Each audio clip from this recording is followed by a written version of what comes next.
Good morning, everyone. Um, Thank you guys for being here today. We're going to go ahead and get started. We're going to open up today with prayer, and then we're going to ask Commissioner Edwards if he would lead us in our pledge. Um, Guys, thank you again. We are here today for our budget workshops, and let us pray together. Father, we thank you for being who you are, Lord, in our life. We thank you, Lord, for allowing us to be here another day, God, the day that we never seen before. And Lord, we give you honor and glory for that. Lord, we ask if you would, Lord, to bless this budget workshop, bless this session, God, as we learn about the finances of this county, God. We ask if you would to bless the leadership, God, the county manager and the finance director, those who have put hours in preparing this budget, God. And we're just so thankful for that, God. Give us understanding and knowledge. Bless this community as you see fit. In your son, Jesus' name we pray. Amen.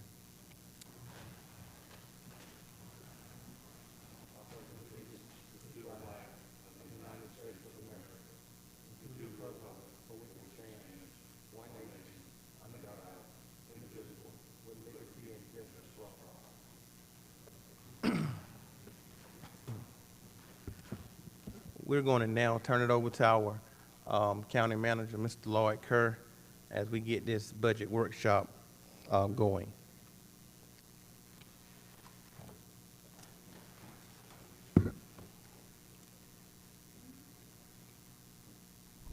Thank you, Mr. Chairman.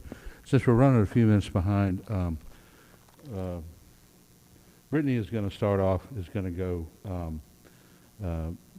to begin to go through the enterprise funds and the general fund summary, and we'll probably come back so that we don't run into these people's times, and we'll probably circle back. We may do one now, general fund now, and then come back to enterprise funds later, so that we can try to stay on track as much as possible.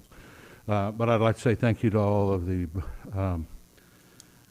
department heads and everyone who has worked so hard on the budgets, in particular, and putting all of their departments together, and then in particular Brittany and her staff, who have done a great job of working to put the book together, but also Brittany, I know, spent quite a few hours working on this budget and with us to get this together. So with that, I think we'll go ahead and let her get started.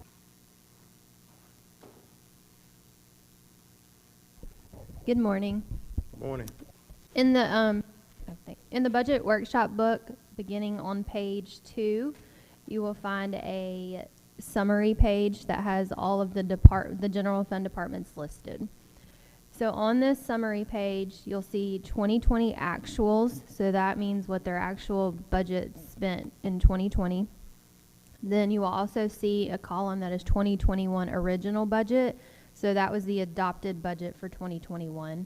Then you will also see 2021 revised budget, and that is any budget amendments that have been done in that department will be reflected there.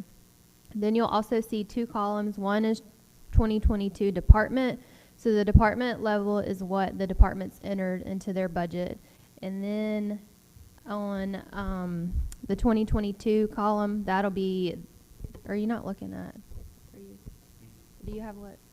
Okay, I wasn't sure because okay. And then the 2022 finance column is any changes that we've made. So the cuts we've made would be reflected there. So there, the non-departmental, I'll kind of start there and then go into a little detail on the non-departmental, and then I'll leave it to the departments to go into detail on their budgets.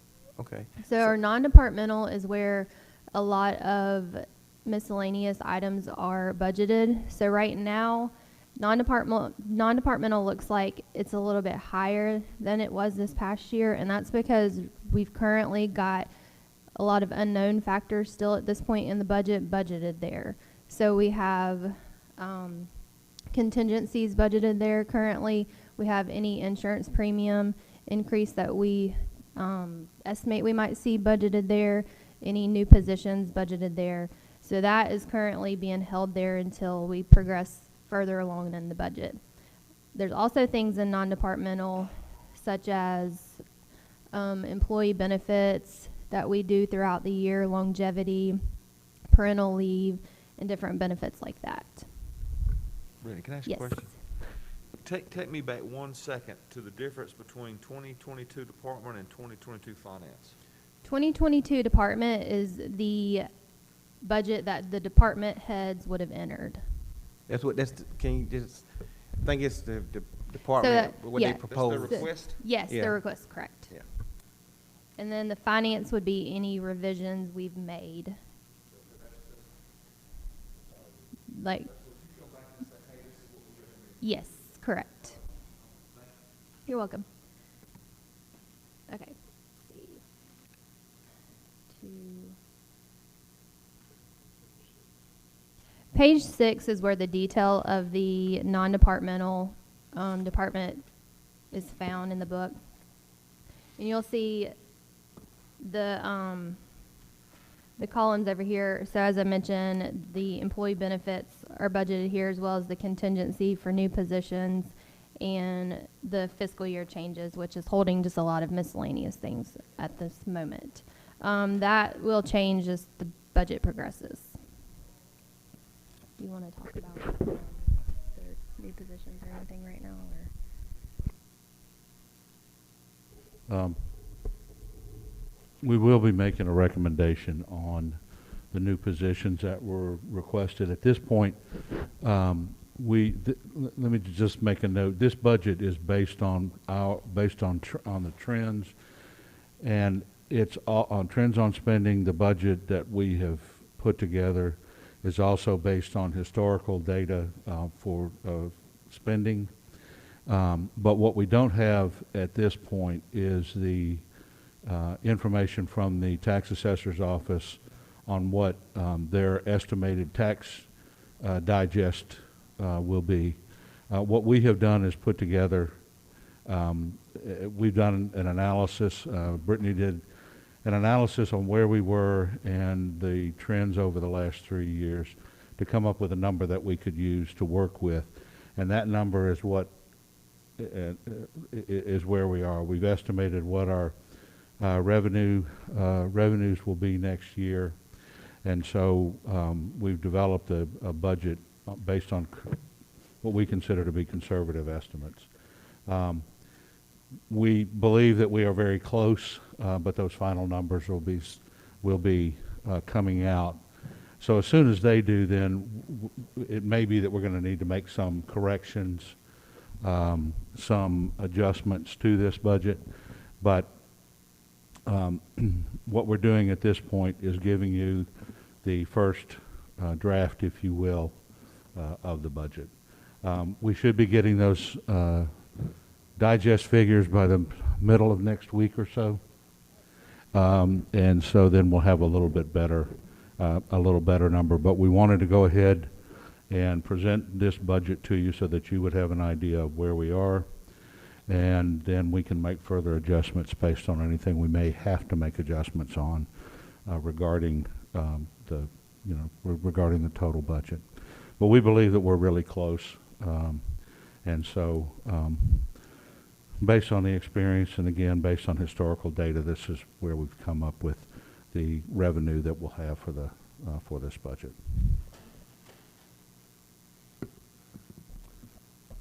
Go ahead, Commissioner Edwards. Thank you. So Lloyd, and you may have said it and I just couldn't hear it, I'm deaf, but the projected revenues we don't have yet, but you base this budget off of the revenue going up or down, and what percentage if either way? We've actually based it off of and the revenues continuing to increase. We have seen more construction activity, which means more homes, more commercial businesses that are coming onto the tax rolls. We've also seen the value of the homes in the community increase. So we're anticipating that over the last, I believe it's almost 2 years now, our LOST projections our collections have exceeded our projections by a fair amount. And so we use that data to help, and SPLOST collections, obviously. And so we've used that data along with TAVT collections and other taxes collections that have had a history of increasing, we've had a history of increasing our collections. So we anticipate that that will continue. And so what we have come up with is what we considered to be a good number for that continued increase in the collections. And we considered, of course, economic development in the county, things that are continuing to happen, what information that we had gleaned from the types of commercial and residential development. So there were all of those factors that put into us arriving at a number that we could use. What we don't have is the digest, so which includes all of those property tax values and all. We don't have a complete number on that yet, but we should be getting those. But we did an estimate, and we ran off of that estimate of what we believe it'll be, which is about 7% over last year. So. Thank you. Thank you. Brittany, can you explain 2021 and the proposed budget and what finance did? Okay. Commissioner Sanders, since you kind of missed the first explanation, on every department you are going to see heading up top, and so there's going to be 2020 actuals, so that was the actual budget spent in 2020. Then you're going to see the 2021 original budget, which is the adopted budget for 2021, and then the 2021 revised budget will reflect any budget amendments that have been done throughout this fiscal year. Then the 2022 department budget is the department's request. So that is everything that they asked for. And then the 2022 finance column is any changes that Lloyd and myself have sat down and made to the budget. You good with that, Commissioner? You good? Thank you. Got a few minutes before the 9:30 time slot. I'll go ahead and cover a couple of other departments that don't technically have department heads. So the first one, hold on one second. I'm going to go over is the debt service, which is found on page 7. So the debt service department only has one debt service payment that we pay from the general fund, and that is the ABM debt. So we do make 2 payments a year for the ABM debt. So that is covered in this department here. So the total budget for the debt service department is around $1 million.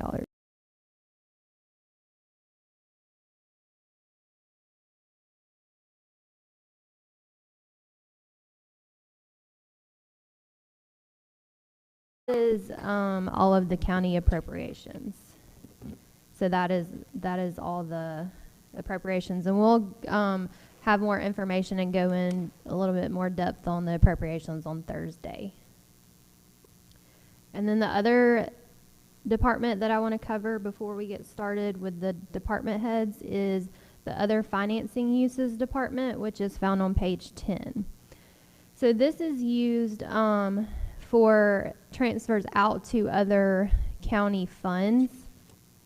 So this year we're currently showing that all the grants that the departments plan to apply for would have us having around a $300,000 match. So that is budgeted there because we'll have to transfer the match piece of the grants out to the grant fund.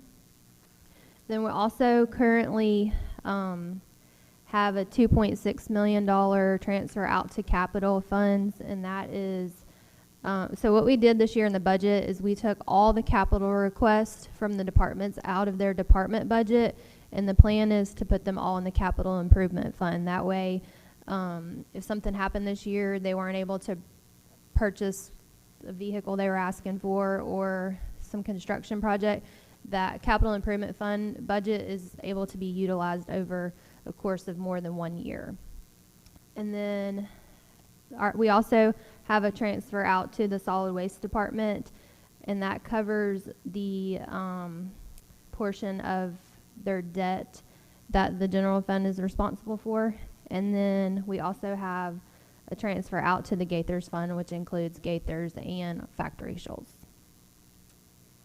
So that wraps up the departments that pretty much don't have a department head to discuss those departments. And we're almost at 9:30, so we can pick up with elections now. Or do y'all have any questions before then? Yeah, y'all have any questions, Commissioner, before we bring up elections?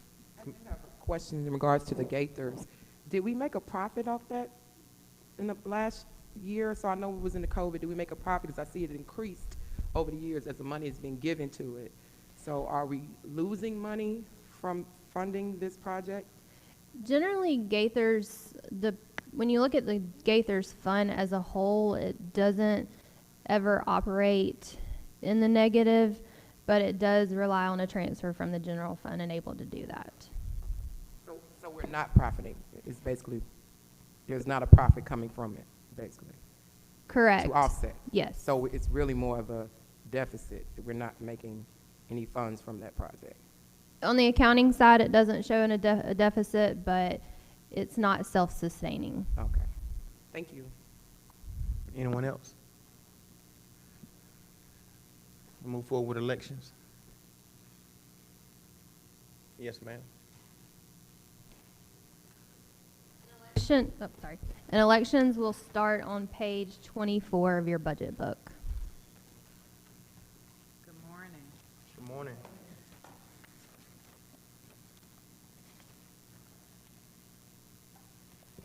So I'm gonna need direction.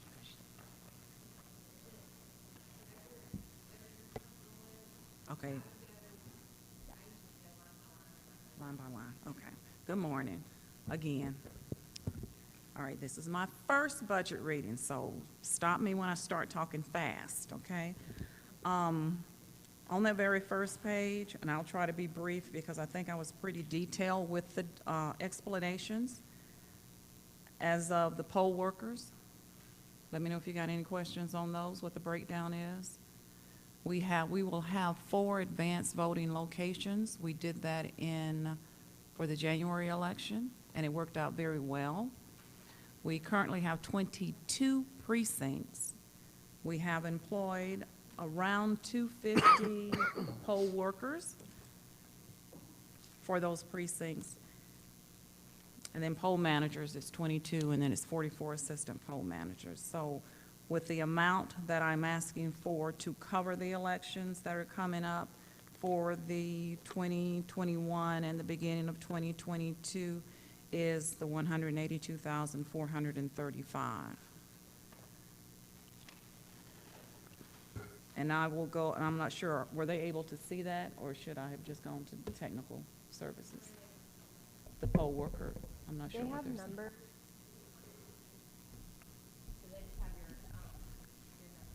Oh, okay, okay. The one that I sent you. Okay, all right. So in that case, let's jump to the technical services. Currently, our voting equipment is from Dominion Voting, and we have 332 BMDs, which are the touch screen, but each piece that we use during election is priced separately. So this upcoming budget session, we will be paying warranty on those. When we first got the equipment last year of March, we had a 12-month warranty. So you're going to see warranty amounts built in to the technical services. And the technical support that we were receiving during the election, I'm not going to say for free, but it was part of that contract. We will now start paying for that technical support. They are billing around $8,000 for that, but we can have the tech there the day before the election, the day of the election, and the 3 days of LNA. Repairs and maintenance agreements, I've listed in our warranties and the vendors that we are actually supporting or that support us that we have to pay warranties to. I've got the telephone pager. I do have a business phone. We actually purchased, because we had 4 advanced voting locations, 2 of those locations, we had to provide Wi-Fi. So we wind up buying jetpacks, so that's why the telephone amount increased, because we had to have Wi-Fi to support the polling pads. Postage, this year we will be doing the NCOA, and that's where the state runs the report to, I don't want to say remove voters, but if voters have not voted or had any activity for about 8 to 10 years, at that point, their names will come off of the voting list for Newton County. So we're waiting on that information to come from the state so that we'll be mailing out confirmations. And a lot of times that's the bulk. We will have an election in November, but for the 2022, the November election is for the municipality of Covington. For 2022, we will be supporting the primary election that will be in May. So we'll have a lot of postage going out at that point because we'll be mailing out the absentee ballots. So usually that's where our biggest expense comes from. Advertising is pretty much normal. Travel here, this year, we will actually have conference. We usually have conference with the state every other year, and it is required training for the director and the assistant director so that we will be certified to run the elections, and it is a 12-hour course, 12-hour credit course. So as far as dues and things are concerned, we have to pay for our, well, when we go to training, we actually are part of the Voter Registration and Associations group and the Georgia Elections Associations group. So we're paying for those certifications also. Contracted labor is pretty normal throughout the county for what we're using, nothing extra. As far as general operating supplies, that's pretty normal for the office. Only thing I will say that probably increased from the last year's budget, from what I can see, is because we're having to buy the certified ballot paper from certified vendors only, so we can't outsource any of that. As far as small equipment is concerned, we have purchased within this budget an additional 10 poll pads for the polling places, and my anticipation is purchasing more. And this is the check-in center that the voter goes to first before they go vote. With the equipment, the board is now discussing whether if we need to purchase additional voting equipment, but right now we have 332 units, so I think we can make it with those without any problems, but possibility of coming back and purchasing more voting equipment.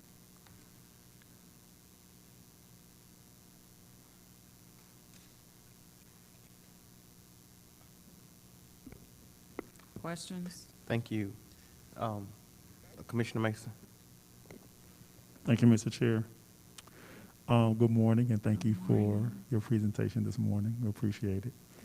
Question, when you talked about the voting precincts, it's been brought to my attention that may change. Is that going to be for the 2022 budget where that will change, or that has not been confirmed as of yet? It has not been confirmed. Okay. We are currently in a workshop Okay. to finalize the infrastructure review of the precincts. Right now, with the precincts that we have, we're located in the majority of them are churches. It's about 4 of them that are county buildings. We pay those churches $50. So we are looking at least trying to increase it to 100, because 50 doesn't pay for electricity. Right. With doing advanced voting, we actually use our office and the Newton County Library, and we also use 2 additional churches, and we use those churches for 2 weeks. They didn't ask for any extra funds, and we didn't give any extra funds. They did it as a community service, but we're anticipating that that might increase. But as far as the precincts are concerned, right now, today, we have 22. Right. The future, we're looking at adjusting. And that's as much as I will say, because the board is in, we're just not talking Right. about it. Okay, thank you. And you all will hear more about Yes. that later. All right, thank you. Thank you. Anyone else? Any other questions? Thank you, ma'am. Thank you.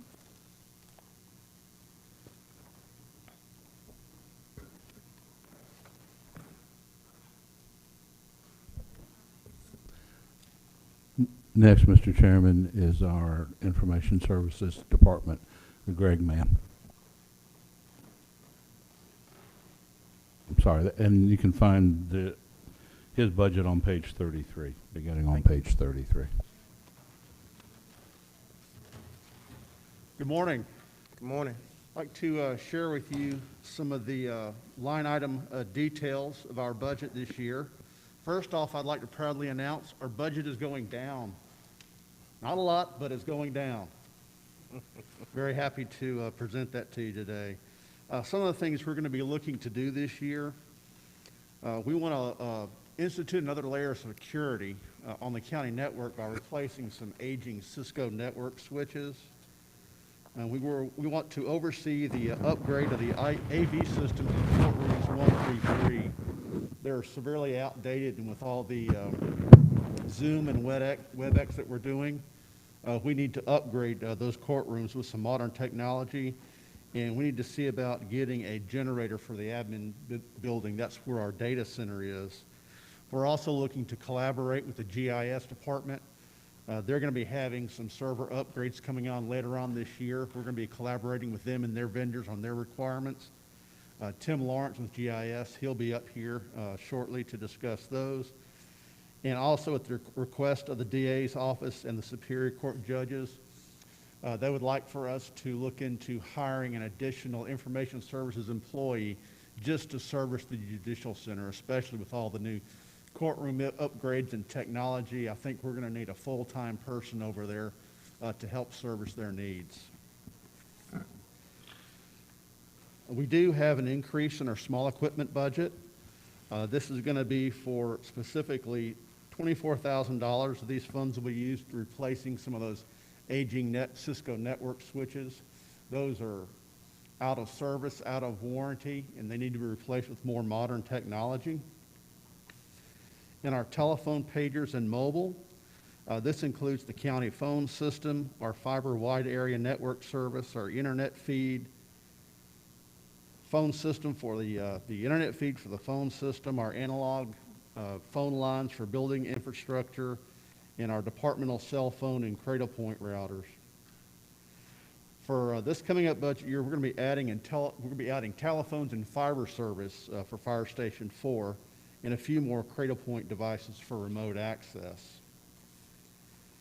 And for our maintenance agreements, we're going to be saving $10,000 this year as we purchased a 2-year term on the licensing and support for the county town clock system last year.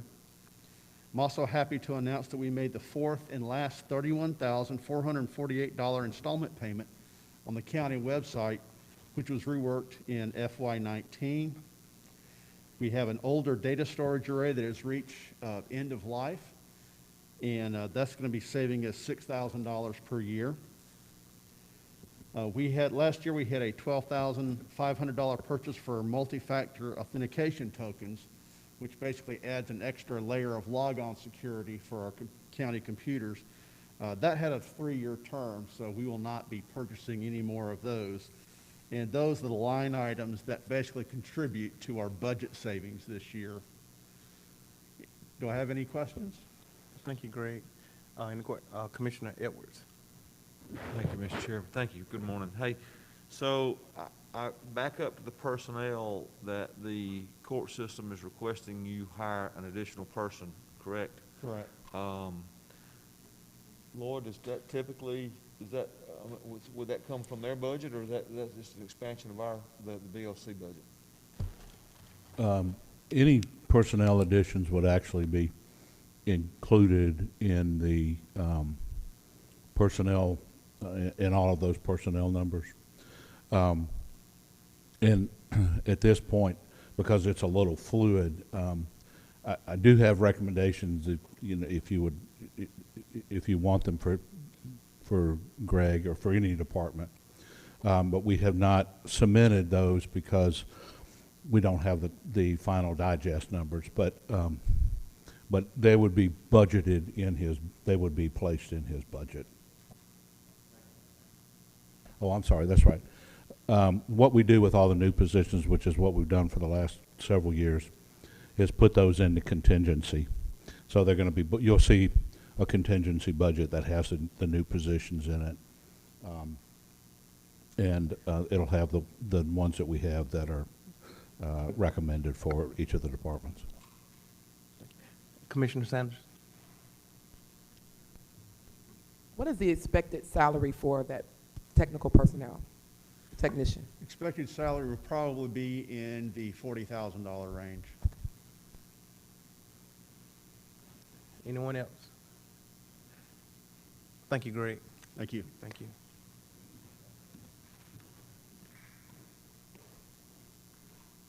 Yep.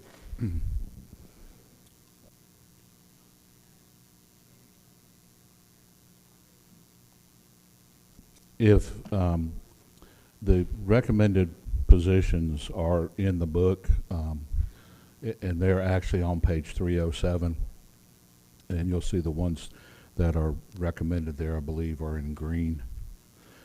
We have requests for personnel there. Some of them are also reclassifications, but those are the personnel with the exception of public safety. I'm sorry, public safety are down below. But you'll see all the BOC departments first and then public safety. And the ones that are highlighted in green are the ones that we're recommending that we fill.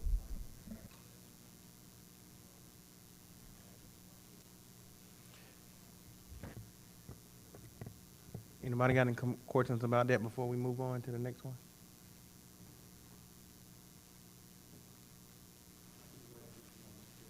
Commissioner Edwards. So I believe you said it, Lloyd, that the methodology we adopted, what, 3 or 4 years ago is for any new position, the BOC holds that money until that position is filled. It's not shipped over to that department at the beginning of the fiscal year, right? Right. Well, what happens is the money is placed in a contingency fund, and then when that position is filled or that person is hired, then that money is moved over to the department, and the department then, manages that money, that part of their budget as well. I got you. Thank you. Anyone else? The contingency for the positions is in the non-departmental budget.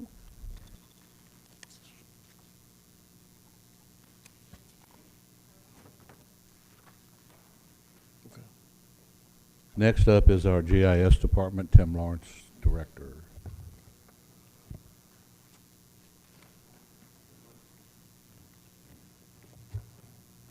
Morning, Chairman. Good morning. Good morning. Starts on page 41. I'm sorry, excuse me. Hello to Commissioner Sanders. Tim Lawrence from the GIS Department. Nice to meet you. And we have a very brief 5 or 6 slide PowerPoint for you.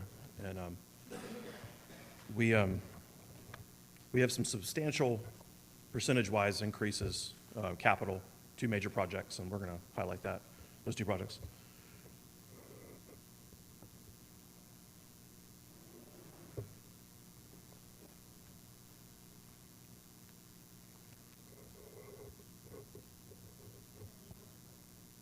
Yeah.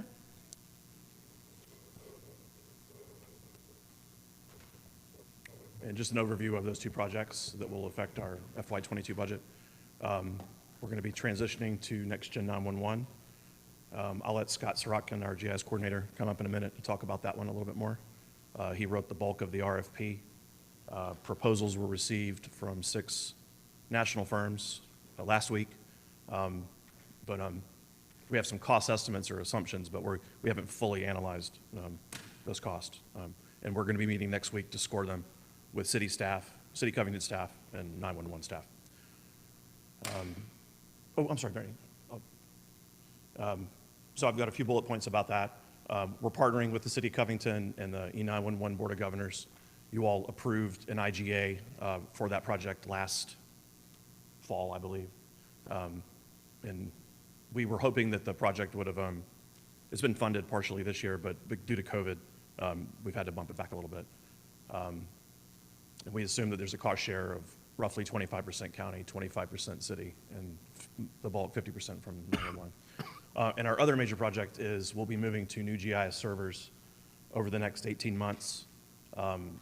The servers last about 7 years, and we're in year 6, so we need to upgrade in about a year. We will partner with the City of Covington a little bit on that, potentially the Water Authority. Cost estimate is about $100,000. That includes licensing, software, hardware, a little bit of consulting help to implement it.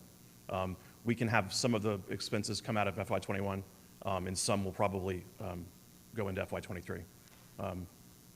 Next slide.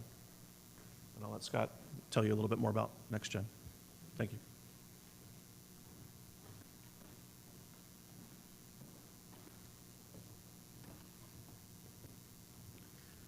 Good morning, everyone.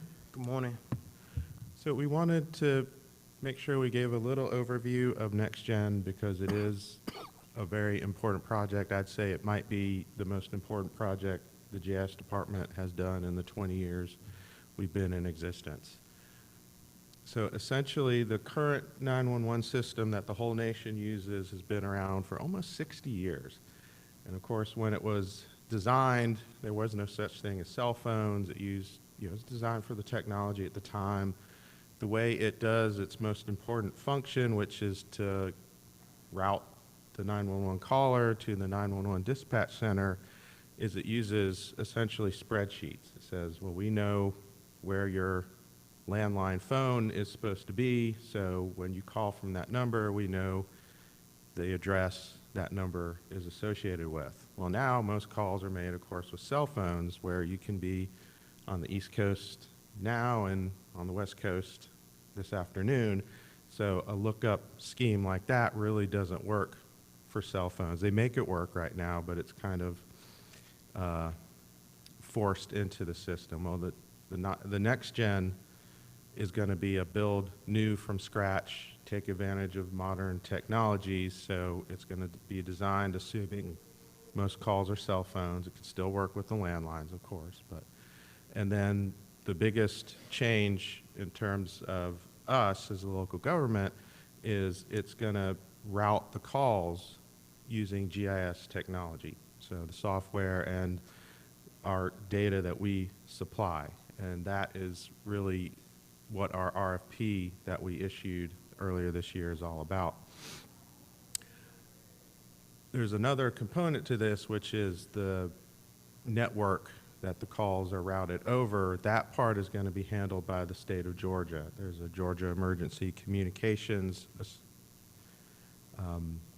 Authority, JICA, that's handling that. They are about to issue their own RFP for a consultant to help them with that part. They are saying they think all the work will be done end of next year, early 2023. Feels a little hopeful to me because it's a big project, but that's kind of why we're wanting to start our work on the data now, because it's going to take us about the same amount of time to finish what we need to do. And then we just wanted to mention while we're talking about it that Next Gen, even though it's new, it's still an evolving standard. It is very possible that we will be back in a few years saying, well, they've changed the requirements, we're going to need to make more adjustments. For example, it is anticipated, I don't know anybody that's actually doing this yet, but it's anticipated that at some point, not only will Next Gen know where you are on the ground, but they'll be able to take it. Your GPS in your phone can also tell you your elevation, how high up you are. And so they'll know not just we're in the courthouse, but they'll know we're up on this floor. And of course, that helps the responders get to folks even more quickly. But we'd have to change our data to accommodate three-dimensional location information. So we may be back at some point saying we need to make some more changes. Go to the next slide. As far as the RFP we just issued, just to give you a quick overview of what we're asking for assistance with. The first thing is making sure our GIS data is synchronized with the existing data. We want to make sure we're at least as good as what we've been using for the last many decades. We also want to do what's called ground truthing, which is actually going in the field and saying, all right, we show this address for this location. Is that what is actually posted outside this building or on the mailbox or whatever? Because it doesn't make it, doesn't help to send the assistants to an address and then that's not the address they see when they go by the location. That's a very time and resource intensive operation, obviously, to have people physically visiting locations, and so we actually asked the consultant to price that separately so that we can either have them do it if the price looks reasonable. We can have them do part of the work, maybe coordinate, but staff and interns, as referenced on the slide, may do the bulk of the physical work, or we may just choose to have staff do that completely ourselves. And that's one of the reasons we can't give a firm budget number right now. We just don't know how we're going to make that request. One of the big differences with this is essentially Georgia's next-gen system is going to cover the whole state. And so our data has to fit with our neighbors. We don't want a gap in between our data and theirs because then caller may not get help. We don't want an overlap where two different systems are trying to send help. So that means we have to actually talk to our neighbors and figure out boundaries and that sort of thing. Well, we've got 6 neighbors, and there may be discrepancies with all of them. And so one of the things we're asking for the consultant to do is just kind of help us have those conversations and figure out the best way to reconcile any issues. We don't have to figure out legal boundaries of the counties. There's some disputes that have been going on for probably since the counties were founded. We don't have to figure that out. We just have to understand if a call comes from a location near the boundary, what 911 center should get that call. So it's a challenge, but it's not as bad as getting into surveys and that kind of thing. I don't think it's going to come to that. We want to engage the public. We want to engage our other departments because one of the things we can do is, for example, say Denny Dobbs Park, we won't just route an ambulance to the park. We can actually say, you need to go to this playground or whatever is on the ground. We can actually have locations predefined for places people are going to be and where they're likely to make calls. And so again, that just gets the help to the people even faster. But we'll need help from our Parks and Recs folks or Public Works or whatever to identify places that don't have an address but are still where people may make phone calls from. We need to get our data into the national format that's required to work in the system. That's going to be another big bulk of the work. And then once we think it's ready, then there's a mechanism to test it. You upload it to the system, it analyzes everything, and it comes back with an error report. There's going to be errors. We know that already. It's too many data points not to have something go wrong, but they're going to help us fix that. And then I won't go through each bullet point, but essentially we're going to have them give us standard operating procedures because the data, it's not just get it ready once and then you're good forever. You have to keep maintaining it because there's always new addresses coming into existence, new houses and that sort of thing. There's new roads being built. We have to make sure all that gets added correctly into our data and uploaded properly into the system. We're going to have them review our addressing ordinance. NextGen is not, it doesn't have any addressing standards. Those are separate, but our addressing ordinance hasn't been looked at in a really long time, and there may be some best practices we could add in. Of course, addressing is very important to 911. That's how we know where people are, so we want to make sure our addresses are really accurate and done properly. And then the last thing I'll mention is that we need what we're calling a disaster plan and a maintenance plan. So if the server that houses the data has an issue, we can't tell the 911 center, sorry, no data for you. We have to have a backup mechanism. When we have to upgrade the server, Windows needs an upgrade, we got to have a mechanism for dealing with that downtime and that sort of thing. So we're also going to have them help us with that.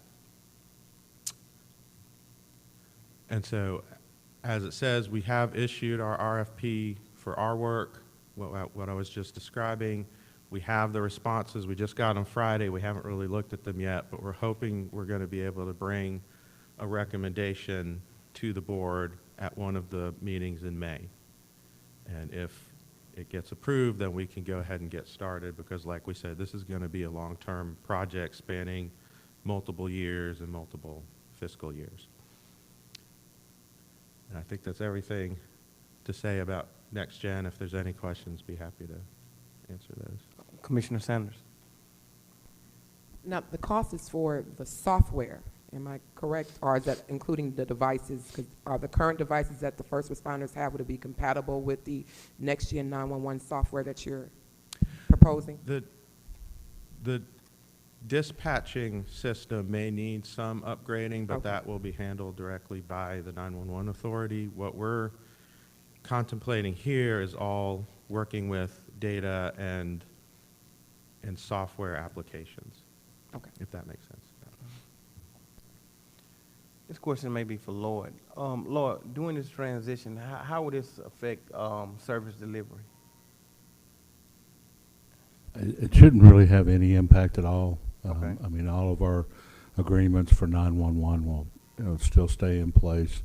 Any intergovernmental agreements that we have between the City of Covington and us will remain in place and should have no impact at all on that for GIS. So. Okay. Okay, cool. Anyone else? Thank you, sir.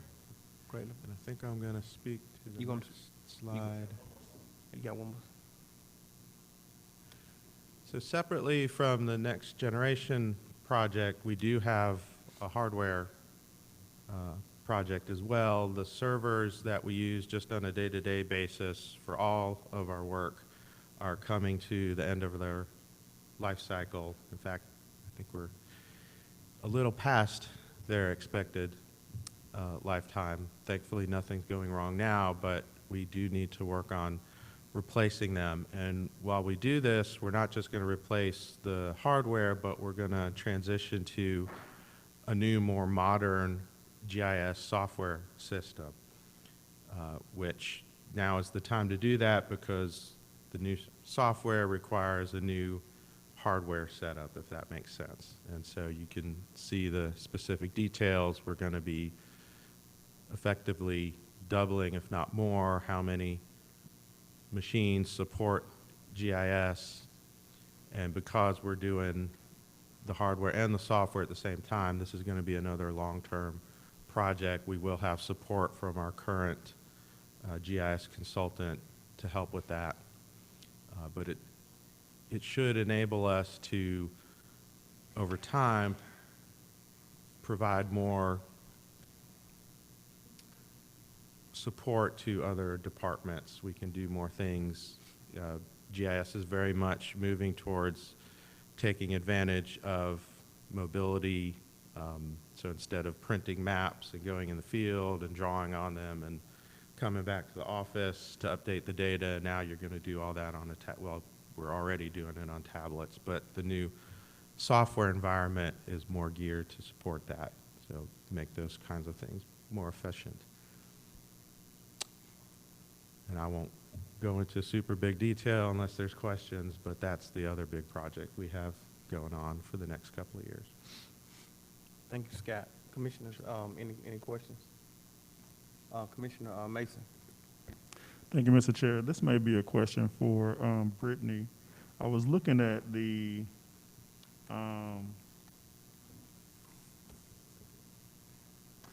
department request and your suggested amount. Looks like there's a 79,000 difference.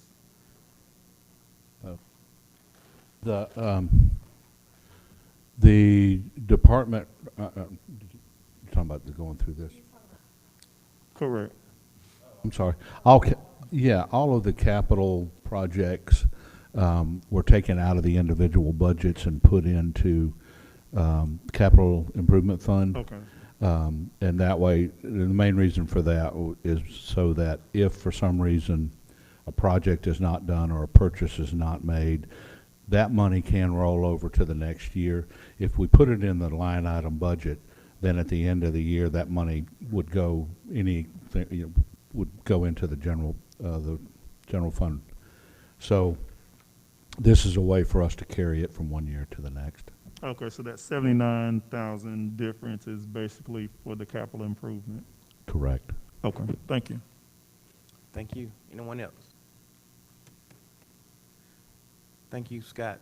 Thank you, Tim. Greatly appreciate you guys. Mr. Chairman, I haven't been in this building in a long time, but this is interesting. I'll just leave it at that. Thank you all. Thank you.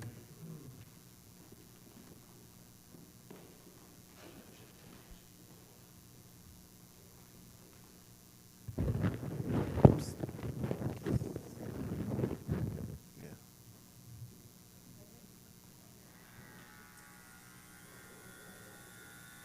Yeah. So Scott wanted to see you do that one time. Yeah. Oh, me. Thank you, ma'am.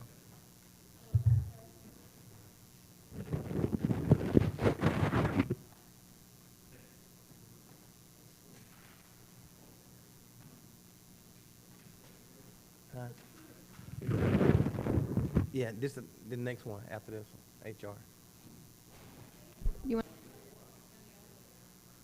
Is it break time? Yeah. Okay.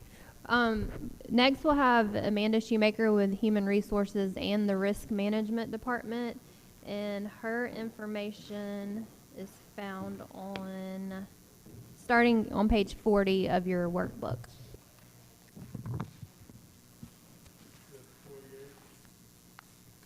Yeah. Sorry, I didn't bring my glasses this morning. It's 48. Good morning. Good morning, Commissioners, Chairman, Brittany, and everybody else. I'm Amanda Shoemaker with Human Resources. Thank you for the opportunity to present my budget to you all today. And I'm just going to go line by line. As you can see, the first line, I guess the first maybe 5, 6 lines have to do with my payroll and my health insurance and life insurance, Social Security and retirement contributions for my staff.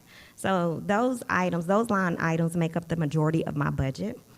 The line item 1, 2, 3, 4, 5, 6, I guess we can start with professional contracted services, which is line item number 6 on the HR budget, and that amount is $15,780. And what that amount is intended to do is continue to implement and, well, develop and implement our affirmative action plan. We are currently contracting out with Berkshire to develop our, to my knowledge, the first affirmative action plan for the county, which, you know, is mandated because we receive federal assistance and we have a certain number of employees. Also, under that particular line item is just monies that we just would like to have whenever we have to engage external investigators. This past year, we have engaged an external investigation for a couple of concerns dealing with our employees and their civil rights or civil liberties. So we just would like to have that, those monies left into our left into this account for those purposes.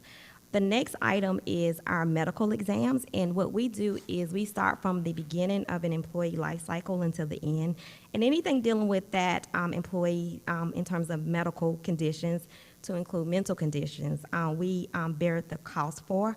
So when an employee first starts with us, we some positions require physical examinations to include drug screens and urine, screens. And so we take on the cost of that. As an employee is employed with us, sometimes we have to send employees out for fitness for duty evaluations, which we've gotten an uptick in that related to an employee's medical condition. And the cost of psychologicals related to that can be somewhat pricey.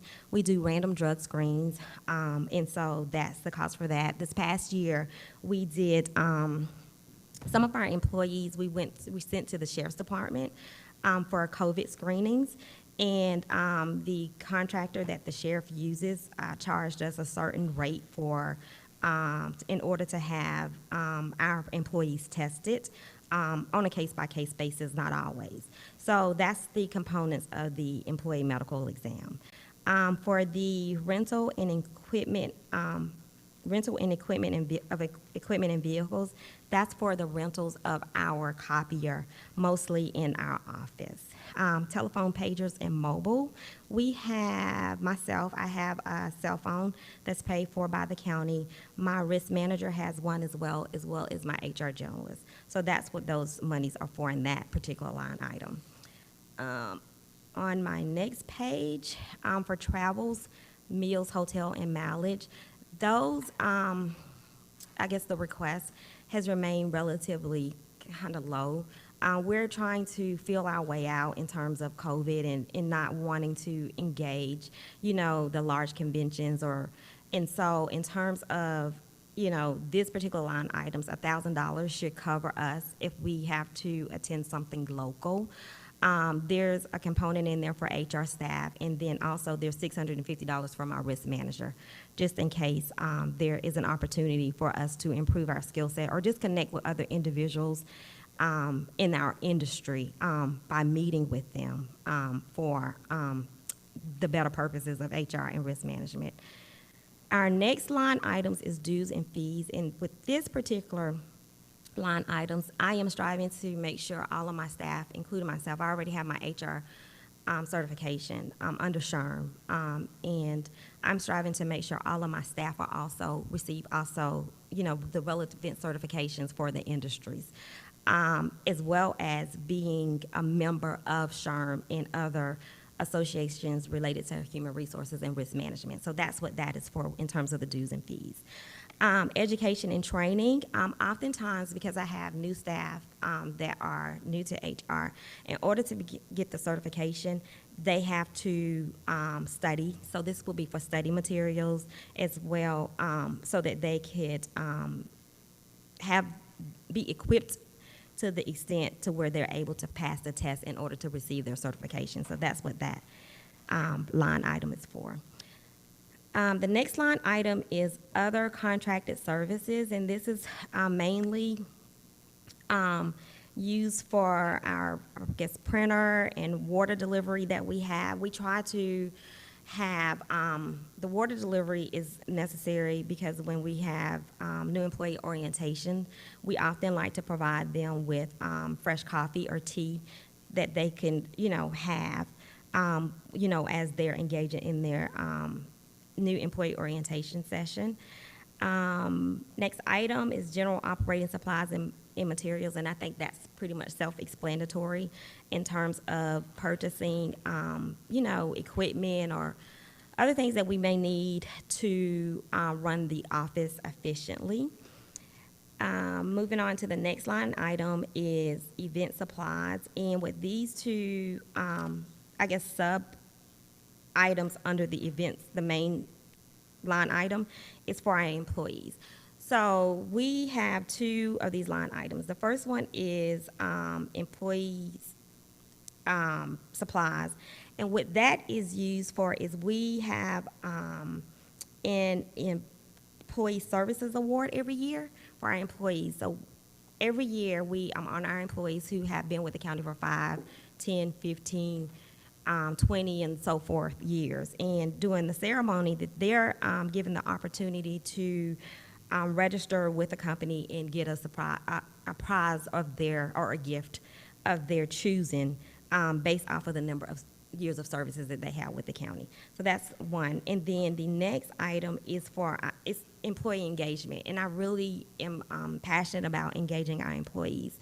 With this particular line items, generally we have two main employee engagement events that we're requesting in this budget, under this budget. And one of the events that we do for our employees, or that we hold for our employees every year, is a holiday luncheon, in which we try to bring everybody together, you know, to kind of have a meal and just share some camaraderie, and just pretty much, you know, I guess, let them know that they're appreciated employees with the county. This past year, we could not get everybody together, so what we did was we found a caterer, and we catered lunches, hot lunches for everybody, that we passed out to everybody, just a way to let them know that they're appreciated during the holidays.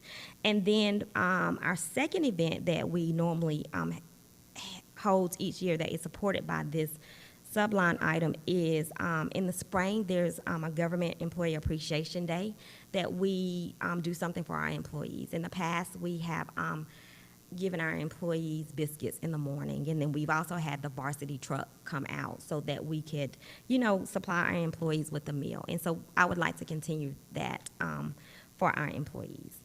The next line item is gasoline and diesel, and we have an HR and risk management vehicle, SUV, that from time to time we have to, you know, put gas in. So that's why we're asking for the $300 in that particular line item. And lastly, on the HR budget is $300 for books and periodicals. I think I missed the postage. If you go further up, there's $500 that I'm requesting to remain in our postage budget, because from time to time, we do have to mail out communications to our employees. Sometimes it has to be certified communications, but from time to time, we do have to mail out different communications to our employees. So that's where that $500 come into play. And then, like I said, lastly, is the $300 for the books and the periodicals, and that's so that we can kind of stay current in terms of HR and risk management topics with print material. Okay? Thank So you. That's the HR one. Any questions, guys? Commissioner Sanders. Thank you, Ms. Shoemaker. I do have a question. I know we use Cigna as our insurance provider. Mm-hmm. What events are we providing to get a deduction on our insurance premium? Because I know for a fact, because I've worked with Cigna, if we provide certain services, as you say, the mental, the fitness, we get a deduction on our premium. So are some of these services providing a discount towards the county on their insurance? I think that because we have an insurance broker that handles that component of it. Okay. But Cigna does provide funds to us. We have a wellness program, Right. a vast wellness program, in which we are trying to, I guess, engage our employees towards a healthier lifestyle so that we can bring down those premiums and, you know, the cost of medical care. Okay. Thank you. Anyone else? Ms. Cowan. Thank you. I promised when I got out of HR work, I wouldn't get involved with it again. But two things. One thing in particular. You mentioned an affirmative action plan. Mm-hmm. Are we having problems now? Not to our knowledge. Now, our first affirmative action plan is in the process All of right. being My question completed. then is, Mhm. why would you implement a remedial measure, which is what an affirmative action plan is, and because you're taking away your defense in federal court. You're taking away a tool that you can have in federal court Well, I've discussed this as a with, consent judgment. okay. I've discussed it with our attorney, Megan, in terms I have of, too. and they reviewed it, the contract and everything, and I was told to go forward with it.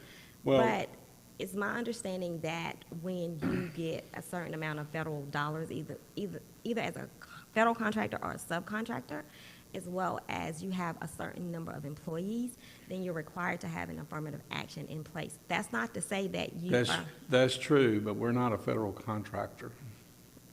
We're a In terms local of- government. right, well, We administer, we manage federal funding, but we don't perform work as a federal contractor. right, so even in the case I'm hearing that you're saying we are a subcontractor? No, Okay, we're not a federal contractor. okay, well, We are, and we're not even a federal subcontractor.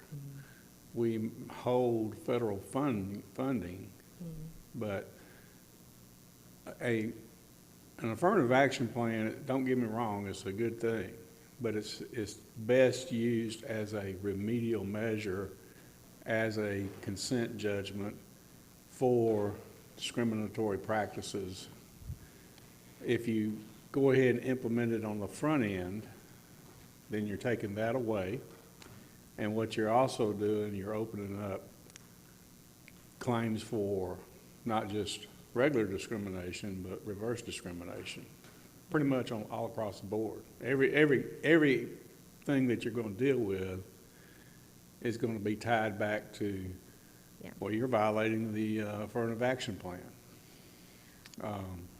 well, we've had, and I'm pretty sure you're aware of the case last year in which we had to engage the external investigator relating to one of our employees and complaints of them being racially discriminated against.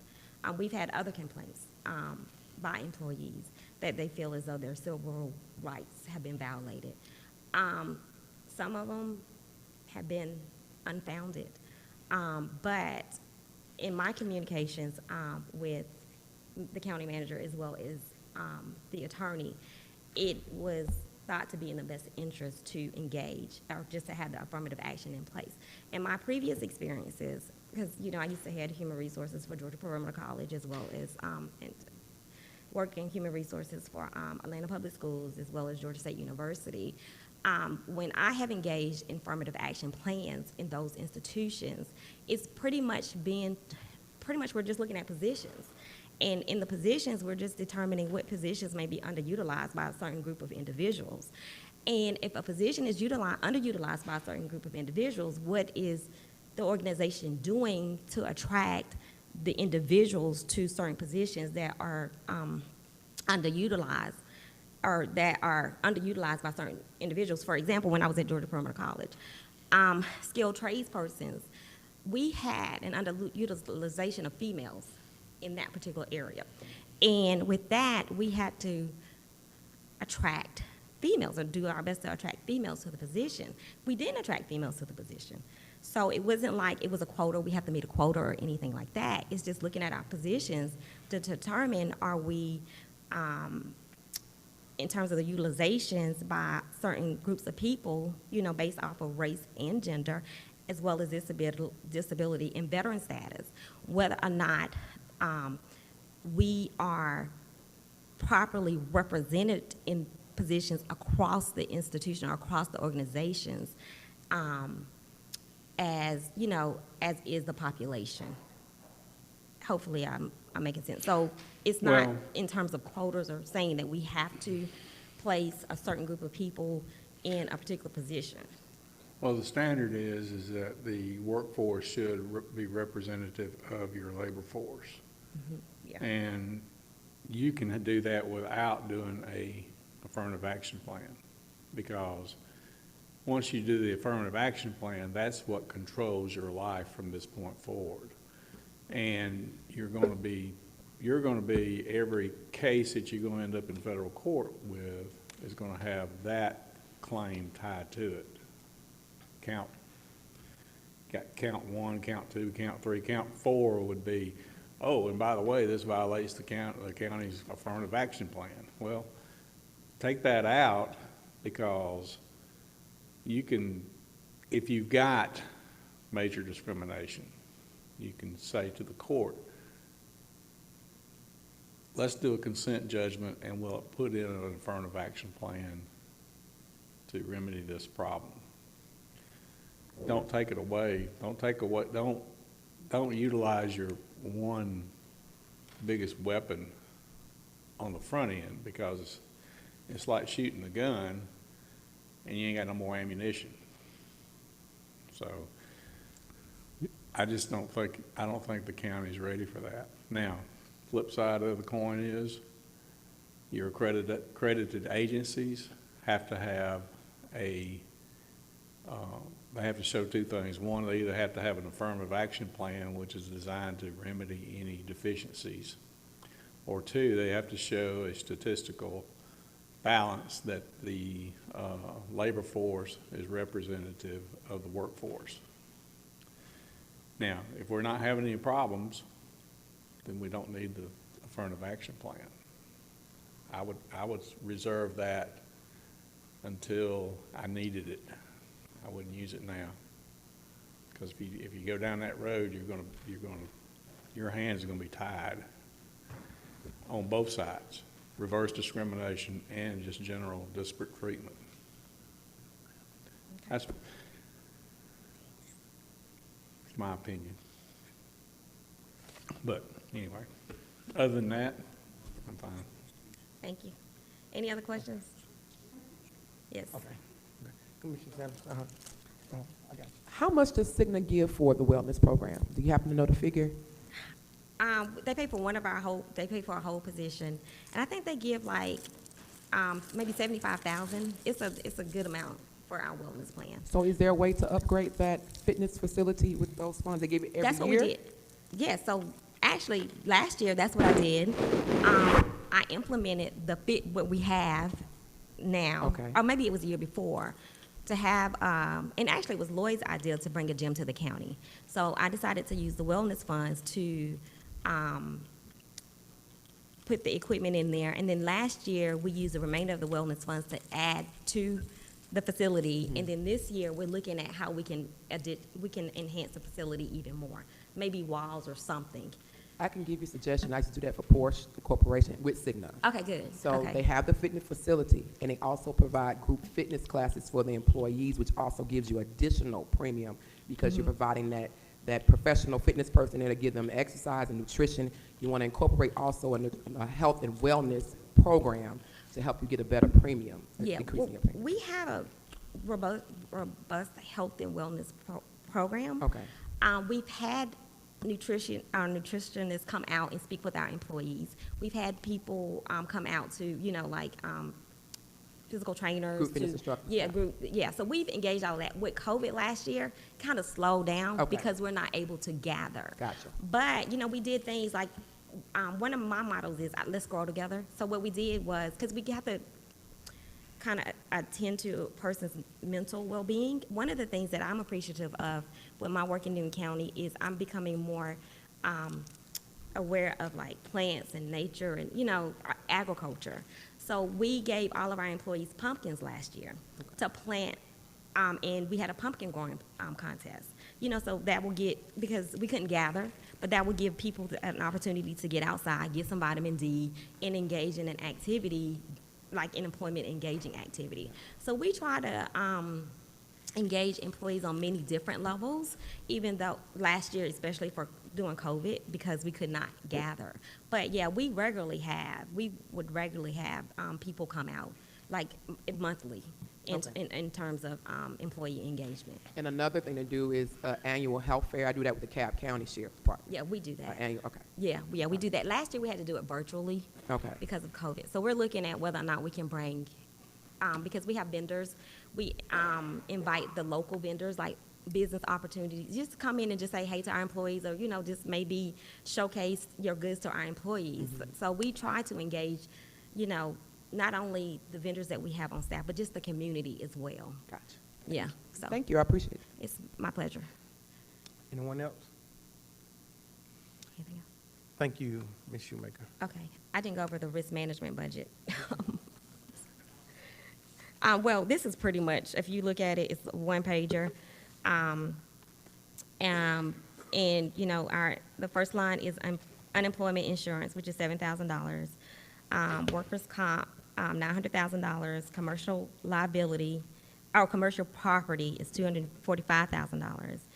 Commercial inland marine is $50,000. General liability is $173,000.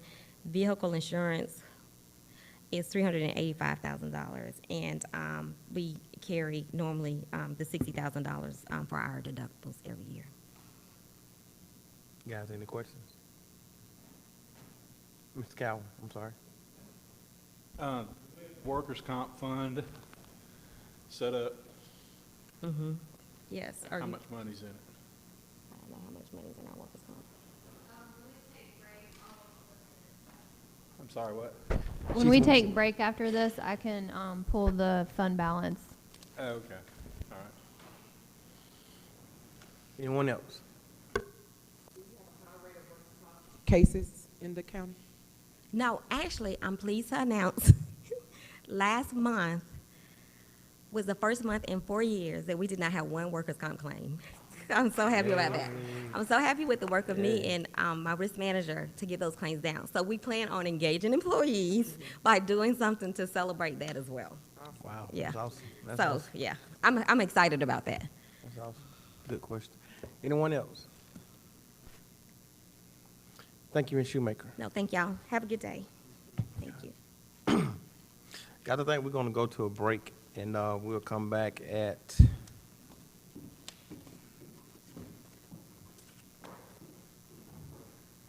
We'll come back at 10:45. This is our budget meeting. Turn it back over to Thank you, Mr. Chairman. The next department that we have, Facilities Management Department, is the Director. 50. All right, good morning. good morning. I'm going to here. I got 8 minutes. Take up an offering this morning. So if you're on my first, I'll have to do with him. That was, of course, somebody other than myself. Thank the board. We're going to hire some employees this year. Have helped us out tremendously, as well as the maintenance side. This position that I'm feel, we had to wait till, but they're going to help us tremendously. 22 years. Ever hire somebody on our, been me and another guy, and to the board for that, as well as who helped make all that. I'll start down here of garbage and we increased that a little bit, what we had spent. And I think increase from the city of Covington that service. So you'll see. And also, you want to interrupt me during this. The repair and maintenance of buildings, we can't same the increases, but I will point not include anything over there. As you moved is over there, as well as offices completed, moved to that location. As we begin to we may see more requests. So when we get to it, I'll bit about the utilities over there as well. Line item. Ground maintenance at the bottom increase there. That's just sites that we, one of them being Cousins, cutting out at Fairview. Fire stations will come online earlier, where it'll be included in this an increase in our ground. Is security maintenance covers things like our fire alarm, card key access system. That increase there is the kind they increase a little, as in the maintenance agreements also has the same thing. Agreements, both of those lines and the maintenance agreement with life safety inspections to have. So that safety inspections are ongoing, increase in the contract as part of that. And in buildings did not change. That's for that located next to the owned by Norfolk Southern. It did not change. Telephones and pagers, increase that to our added personnel service agreements that they'll need. You'll also sort of increase that pest control bid. Other line items in this particular line item, cleaning services, and then carpet and floor care. Also, in that pest control, did add Cousins. We also, the additional services as well as set up that bid. The next are utilities, that's water, electricity, based on where we think we'll finish. And then one of the factors is Cousins. While it's not completely absorb those existing bills like Department of, and then Newton County Community Park, City of Covington Police Department, significant storage area. So all of those areas, occupied space that have any kind of going, we have absorbed these line items as well. If we keep going to the last, gasoline and diesel, assuming there'd be no in the future, these of our existing hand tools as we set them up. So everybody will be equipped to do. Other supplies, $750. We use our clock repair and there, I think we'll be able to maintain in years past. Did up a little bit. I don't know exactly what's going to So I was a little bit worried. Judicial Center to jurors began to having trials. We had a little bit of stock on the area of chemicals. The first stages come by. So make sure we could keep a little stock. And again, not only that, it's hard to come by as well. Made it through fine. We were able to order ahead of time. So increase. And then the last one is, and that added personnel that to hire or have. That's it. Most of the increase had to do with the extra sites and facilities that are added, and the cost of the contract agreements. I'd be glad to answer any questions. Thank you, sir. Commissioner. Well, thank you very much. Thank you, sir. Yes, sir. Next up, Mr. Chairman, is Thank you.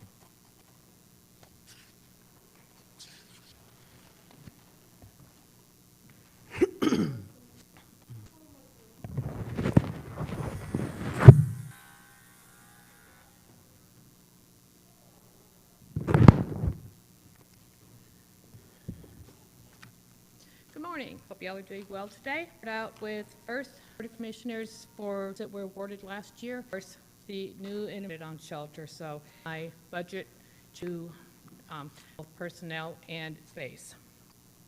As you look through the budget, an item that you'll see is going to be medical. This is actually, I have asked for an increase. This is a direct,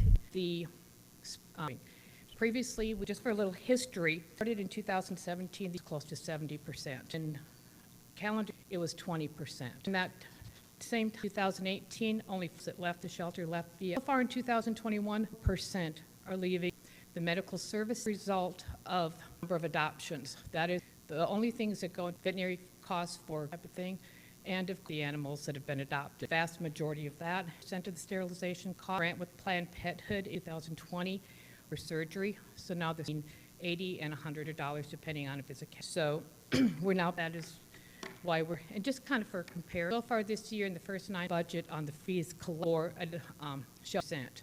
So we do more adoptions, have more funds, not only the medical services size and the small, as the small, more animal, more microchips, vaccinations, more fleet, that type of thing. So those are your increases, the line items, or varied of the, which is going to be a lot, and shelter supply increases due to the larger, and just going to run some, I wanted to spend most of my, which is the 104 surgery suite for the animal shelter. 2017, animals were euthanized. Year, 44%. And we helped actually to increase with our services for vaccinated and animals that don't have control for adoption. We have adoptions from other counties we're providing. Increases, but it also increases of. We're also trying to provide the partnership with Loganville. Any litter of cats to the shelter, they bring the whole surrender fee of $20. And they go out, sterilize, have the female dog spayed. That is a continually try to reduce into the animal shelter. That's one of the biggest benefits. But with these programs, basically pet hood transport and only take about 12 cats, of which 5 pounds because of the limit. So you start getting, or larger, had to hold them in the another spay neuter clinic, be them spayed and neutered because the vehicle. It's back to asking for the 100th neuter equipment. This equipment, very long life expectancy, tables, lasted county 10 years. So if our adoption rate is with in the fees that we would be sterilization, the surgery equipment for itself in 8 to 9. Additionally, we could offer to animals signs of aggression that pet hood will not transport. That's one of the problems if a dog or too big with their volunteers. Because of having the trained staff, we would be able to. It would also declare dangerous. So required to be sterilized. Staff that we have at the shelter, the animal ever left the shelter, is a public zoo all the way around. In an effort to try to keep in time too. Oh, the only other capital I was looking for was in a truck. We have livestock calls, vehicle to pull a trailer. Of course, would have to have the setup and that type of thing. But the current one that we are using, 1,000 miles on it.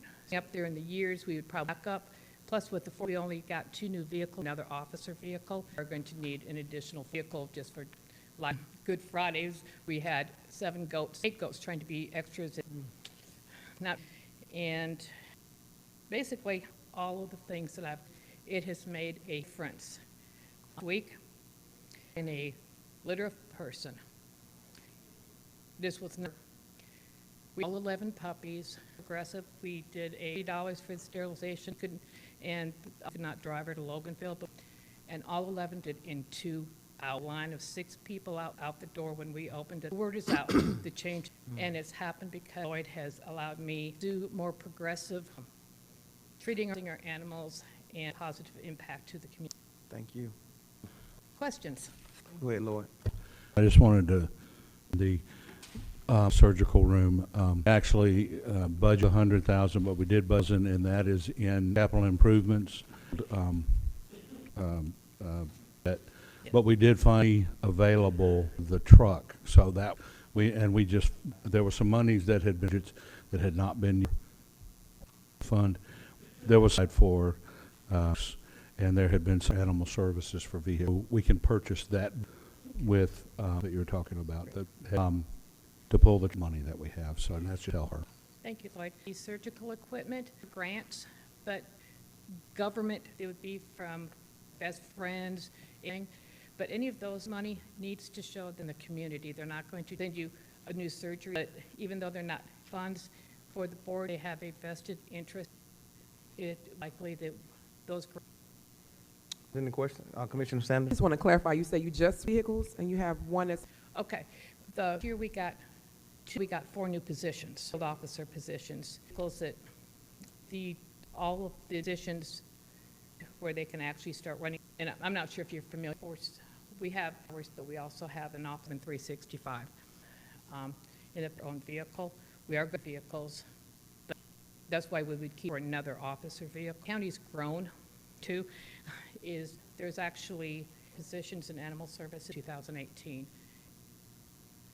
2 new positions back to the staffing the year 2000 in population. So as the county grows, more positions, reinstate those, plus shelter.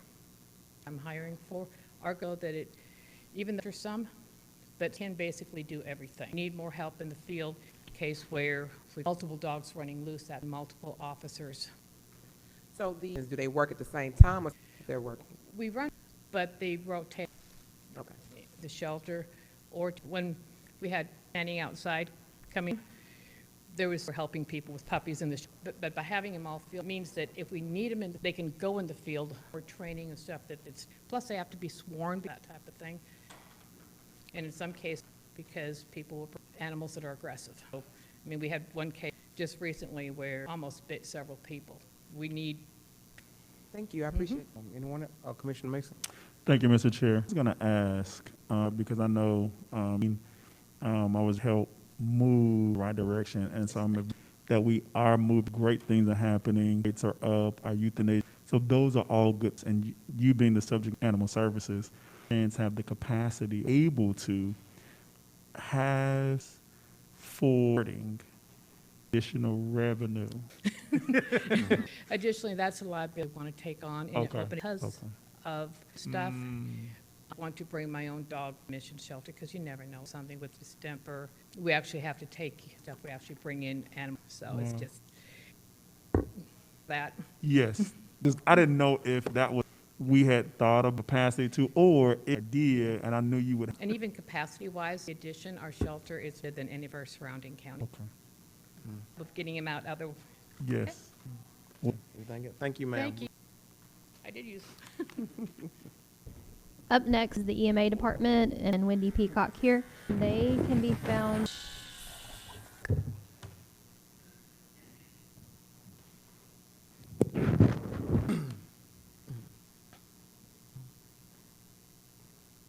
Good morning. How y'all doing today? Good. EMA's budget is pretty steadfast, and I'm going to go through this. Obviously, the first are, and we are that able to put on another employee. Some of the increased budget and also increases have to do with being in a facility now. Residence center involved with that.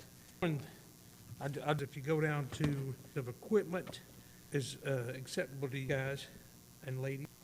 That's line. Well, it's this item 5210.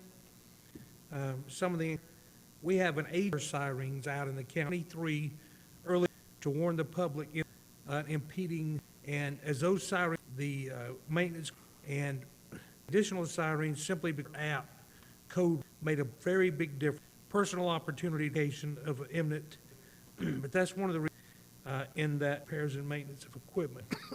Also, generators now that we're taking care of at the emergency operations center included that bit of an increase. 200 sub number 40, which is an increase in monitoring buildings to that, and we're going to have to add access to those. We had a slight increase to was equipment and vehicles, something that we often use. We have to have that in reserves.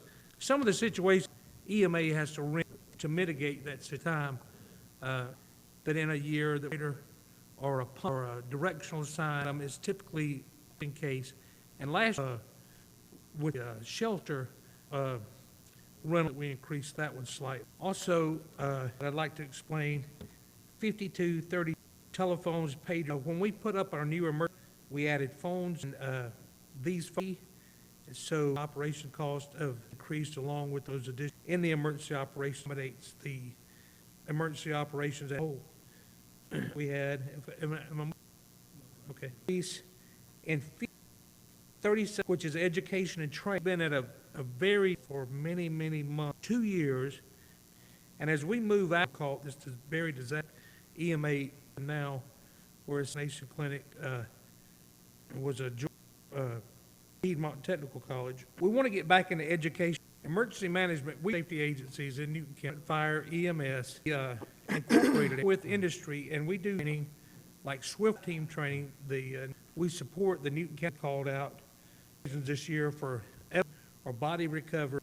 So things that we're doing, police rescue industry that's coming into the county, confined spaces, there's those, and the more that we run into, which is in hazardous materials that we need as a conglomerate, Newton County employees from social circle at times, we've been able to in places like Facebook, Visions, General, and it's helped to increase and the interworking relationship and team members, which are LEPC, Emergency Planning Committee and Public Safety Agencies, an increase, and I really want to try. Also, we do, and we need to do refreshers. We have 4 months or so, weekly training for all across the board.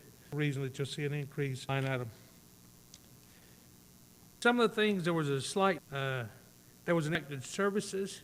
We also provide in auto extrication. Someone is trapped in a vehicle, extricated from that vehicle. Task is performed by the fire, and we are available through the Georgia to teach but every class that provide the vehicles. Actual vehicles when this training, we get early that are modern and on a 64 Chevrolet as opposed to a 2021 vehicle, and the consistency of the vehicle. Modern up-to-date vehicles, so it's much better to get out to the scene. But we work with to get those vehicles more realistic training, and services, a lot of towing expenses, and that's the reason we have the one. Item 5312 increase in because every other year we have to fill tanks, in particular, for the structure that the FFA camp, 1,000-gallon tanks, along with a 600-gallon decrease in that. We had an increase uniform budget. You see, but we're recommended that along with enforcement, fire, and have the available protective vests. 3 employees, one we put in to get protected our employees. And then if you go down to Ford 2200, ask for a replacement. One of the vehicles that we had, it was a pass down to, but it's almost, and it is costing more now to repair than to be. So again, but taken out of our budget, I believe the capital improved over our budget with ability and because taxpayer, just like everybody in this county, and through things that we really needed. So I respect the board to consideration and our additional that in our budget. That good? We need to go over. Thank you, sir. Also on the vehicle, you want to? If I may ask,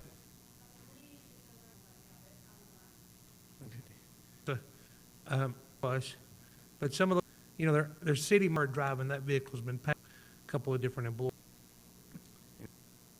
Thank you, sir.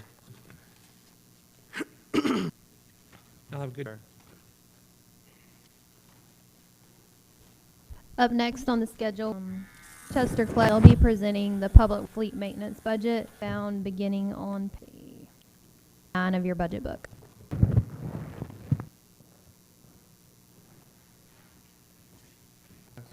Good morning. Like Brittany said, I'm Transportation. This is Chris Malcolm. And we're here with the Public Works, the fleet budget. Let me just make time for questions, but County Public Works is to provide a safe, clean, efficient systems throughout the county. And trade on the word clean. Dealing with, Chris, talking about that just a little bit more concerning the general budget. But about some of the things we want to do that align with the plan that we worked on. We're continuing to follow through with that, continuing to resurface at least roads per year, get more than that on county road crew. We're a Cricket Frog Trail study, mass transit, and should be done this year. Making good progress with that. We're implementing the short-term components of the plan, and as big projects like intersection improved about Kirkland, Jack Neely, the bypass at 20 and Crawl, big projects in comprehensive transportation. About the roadside cleanup, wanted to get a handle on that. We also, in our general budget, sidewalks that some of these that we just talked about out of our 2000s, some of them funding from GDOT budget. Of course, today, let me just align. Let me couple things that in our budget. We really very many line items from they have not new items though cleaning up our right away. As we are requesting 6 new positions, equipment operator 1. The reason for that will be going to the and what's happened is it's gotten four crews started cleaning up trash. We're looking at about 20 to 20 days, and 1 full-time employee, different construction, our mowing crews. So those are suffering to pull those guys away from those crews, the road. I don't know if you, we seem to see events from some of the citizens a lot better, so I hope that you, and next year, and we're going to need those 6 positions I just talked about, and then 1 over the road cleaning up. With that, at 20 to 25 temps. And it's quite a, as you tell you more about that, quite a job to own task and know who's going to show up. But temps are to keep those 4 crews going than what we said last for this year. And so we're asking dollars to fund solely those temps to clean. Just so, quick, yes. Will that person won't be able to convert over to help with mowing the grass? The one tractor.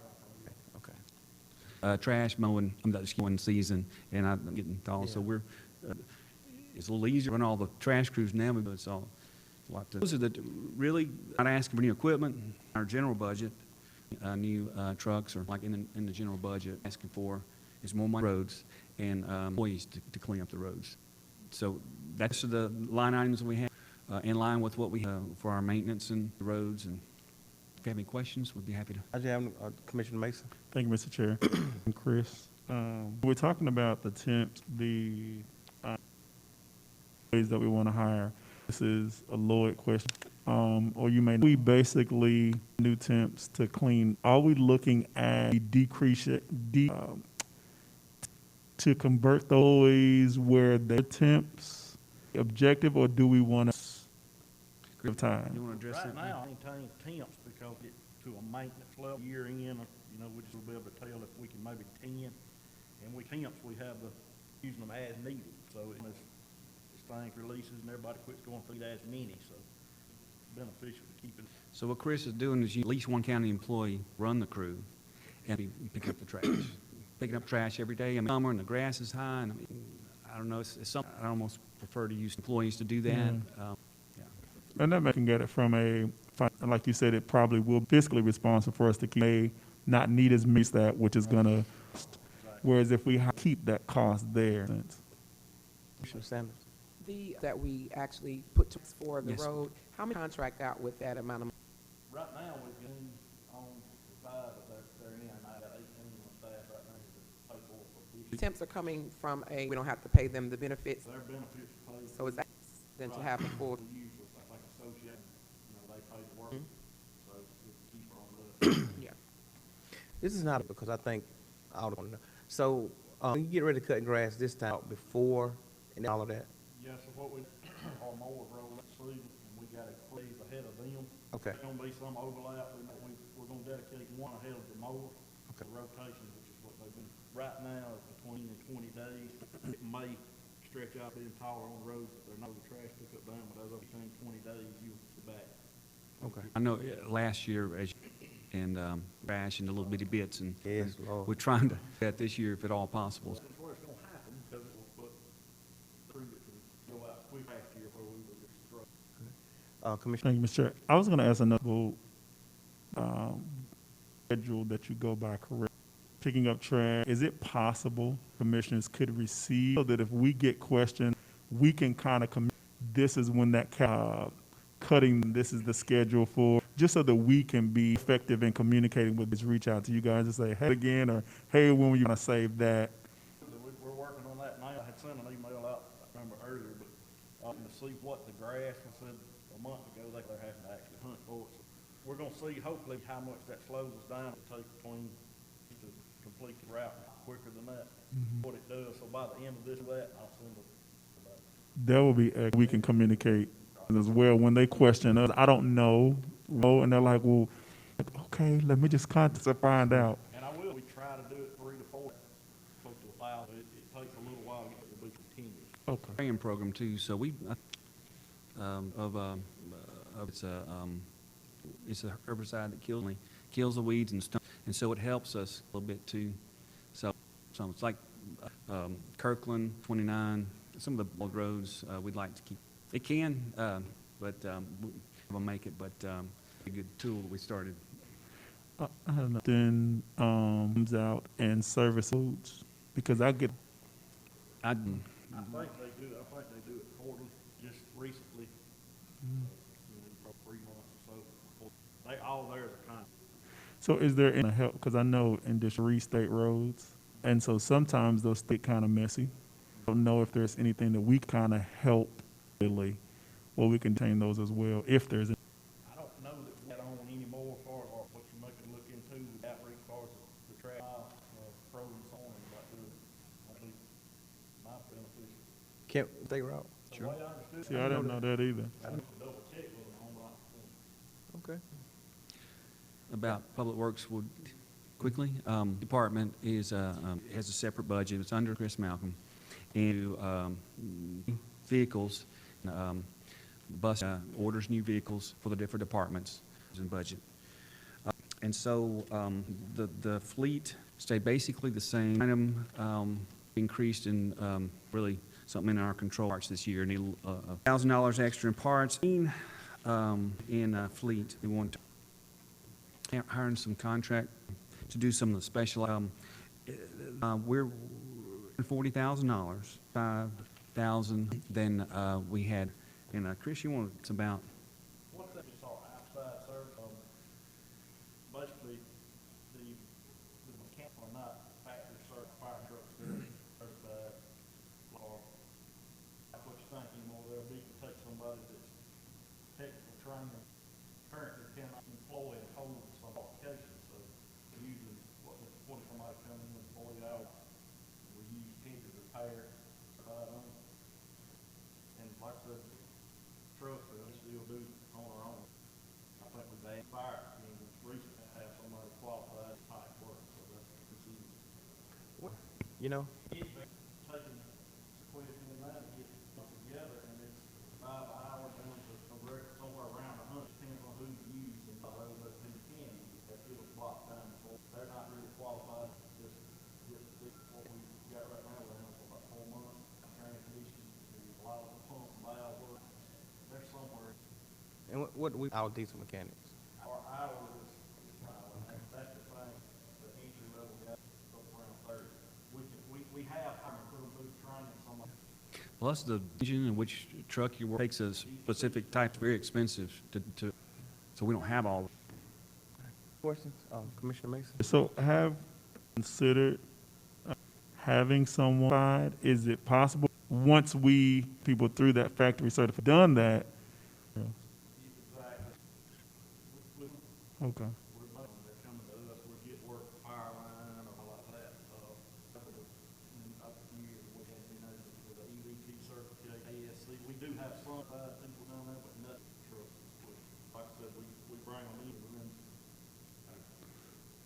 Thank you.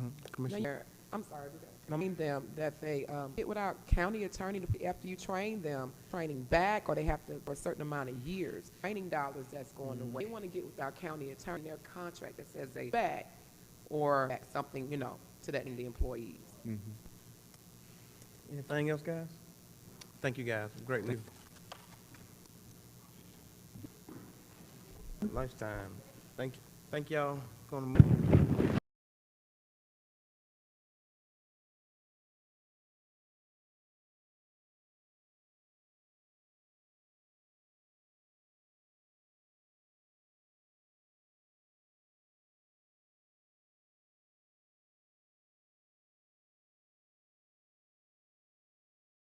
Started, so there was not like an actual original budget for them in 21 either. So I'm working with Dwayne and Greg right now to get their budget squared away for 21. So you're not really going to have a lot of comparisons for prior years when looking at their budget. Dwayne, you have another one of those? Yeah, I do. I do. Thank you, sir. I get it.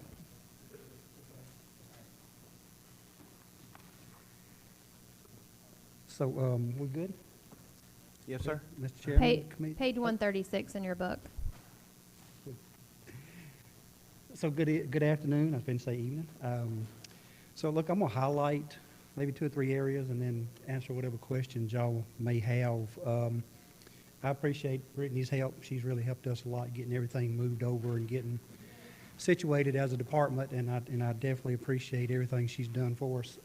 Just a couple of things, like I said, I'll hit. One is our special events, and you'll see on the calendar right there on our special events. In the past, our special events, all those have been sponsored by our sign project, which we do signs every year to advertise on our fences.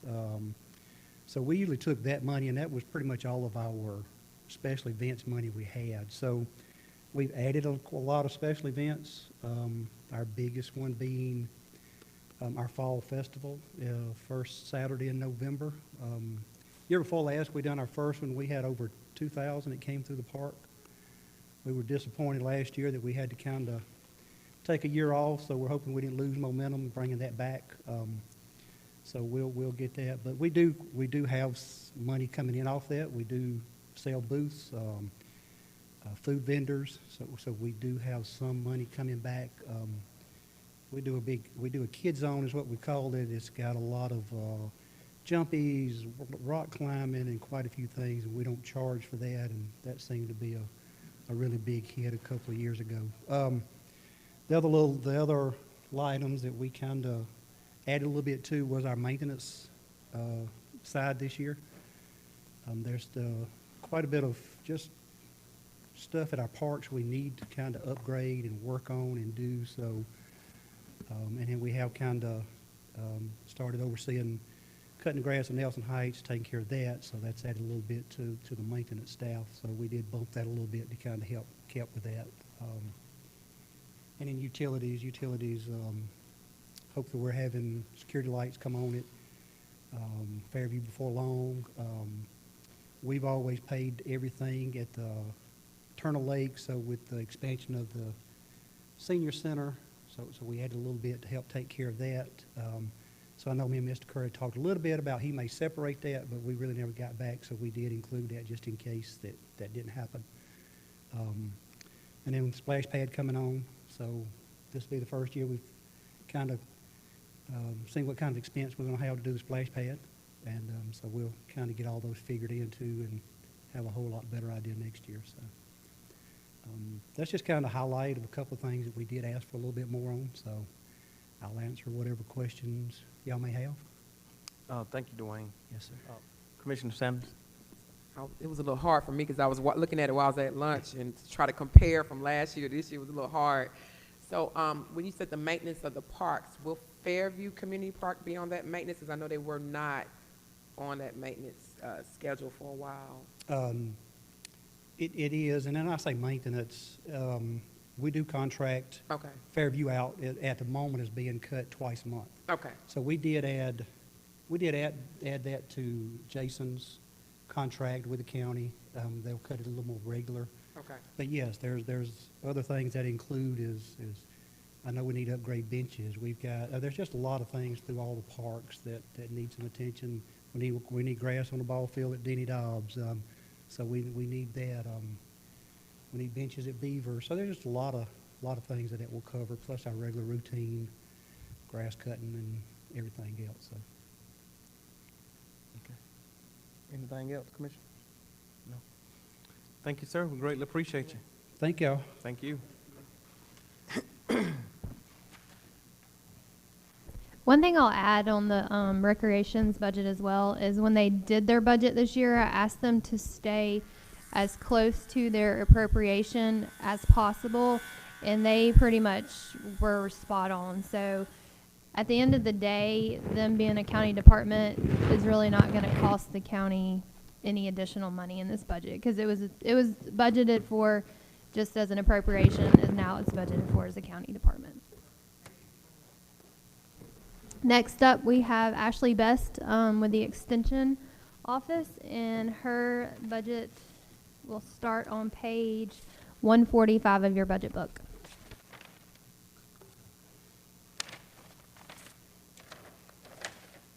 I have some things for y'all as well.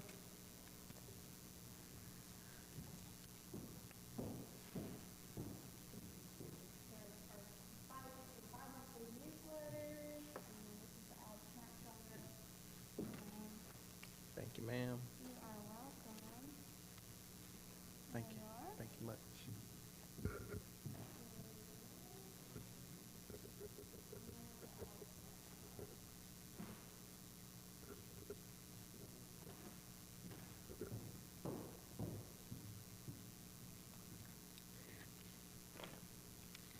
All right, so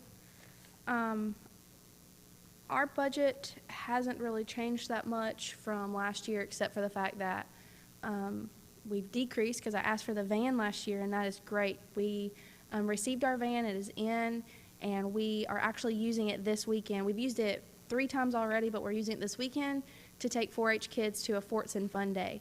So thank you again for the van. We love it. It is greatly going to be used and appreciated. We're looking to get stickers on it, so that'll be in the future.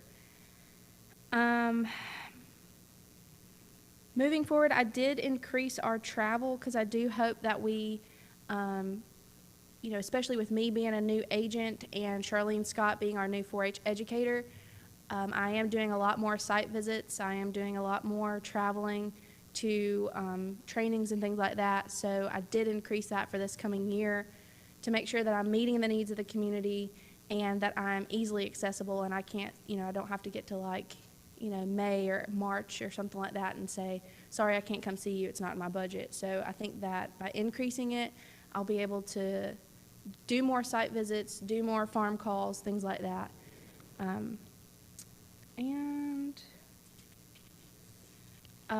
We did do a salary increase, just that 3%, because I don't think in the past we were included on that. So that's something that I'm trying to advocate for the ladies in my office, is to just kind of be on that equal pay scale with other Newton County employees.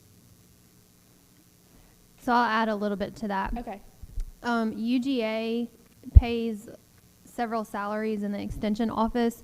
So the county supplements part of the salaries, sort of like we do with the judges. The judges are state paid, and then they're county supplemented. Ashley's department is very similar to that. Mm-hmm. So the increase would just be to kind of be in line with the way that county employees get usually a 3 to 4% increase.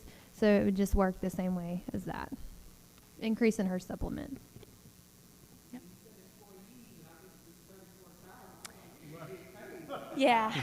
Yeah, so we do have one, yeah, bless their hearts. No, so we do have one employee. She is paid by the Board of Education. She's our program assistant. So I'm working with the Board of Education to get her increase as well. And then Janine is like me. She gets a supplement. And then Charlene Scott, she is the contracted services. So she's paid fully by Newton County. And that's only because we lost funding for our 4-H agent from the state. Because our 4-H agent resigned. And so I'm working with our district director to, get my name on the list for that agent funds. So, but we definitely need a 4-H educator, so I definitely want to keep that contracted services line in there for this coming year. Cool. Yep. Any other questions? Any questions? Comments? Oh, good. Oh, perfect. We do want to set up a meeting with you because, we want to make sure that 4-H is reaching all across the county. We have a really good relationship with like Mansfield Elementary and doing STEM stuff, but we want to make sure that we're reaching, that west side and that more urban population that's in Newton County. So definitely reaching out to all of the commissioners and seeing how we can partner in your specific districts for sure. So they go all over. I know they have like junior senior camp that's coming up. They have some at Wauseega, Jekyll Island. Like I said, they're going to Fortson this weekend.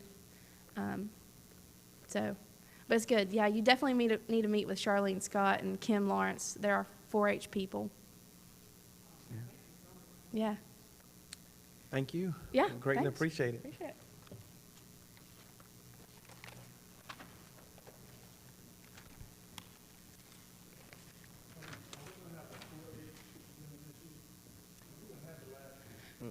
We didn't. Is it the awards program? Yep. Hopefully we will have that.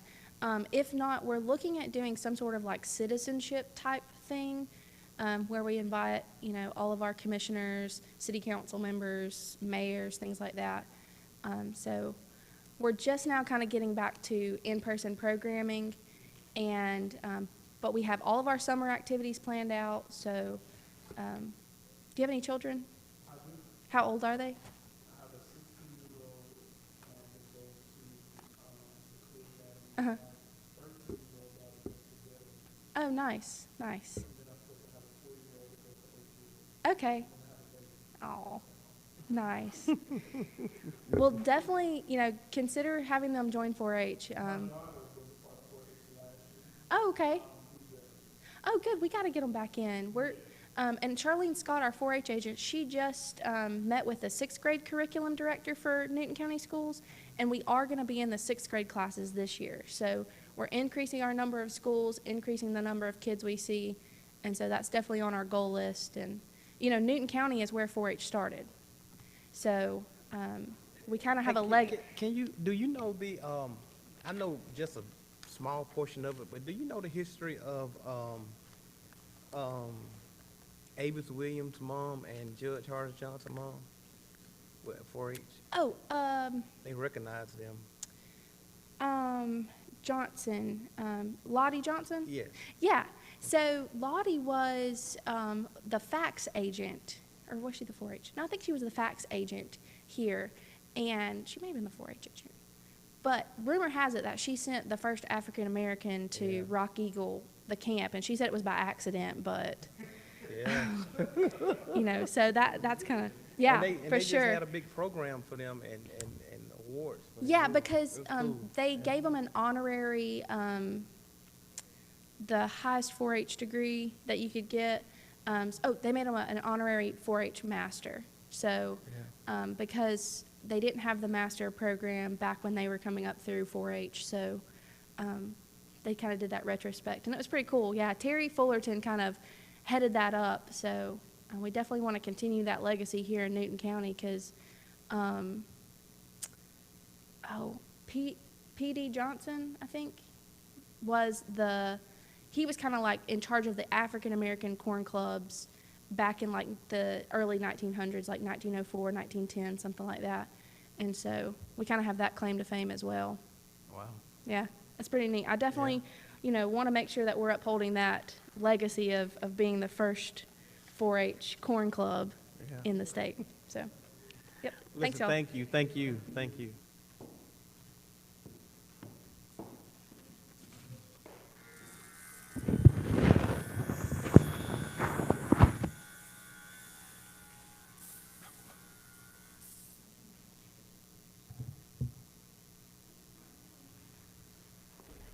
Up next, we have Judy Johnson with Development Services, and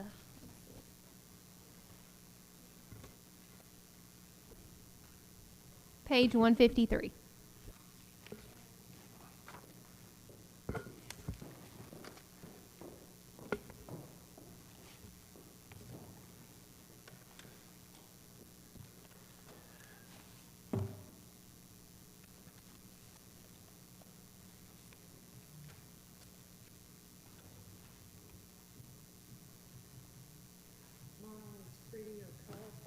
Thank you, ma'am.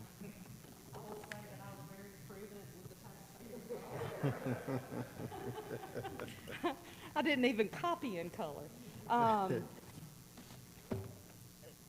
So, because it's been a year, last year during COVID, the budgets happened very differently, so we weren't able to present. And first, I'd like to offer an apology to the finance department. They send us over all of these wonderful tools to use to help y'all understand what our goals and our missions and all of those wonderful items are. But if I'm being brutally honest here today, we are so busy that just being able to get, again, a uncolored copy to you is the best that I can do. So my apology for not completing it, but I did want to kind of just mention and not spend a lot of time on it.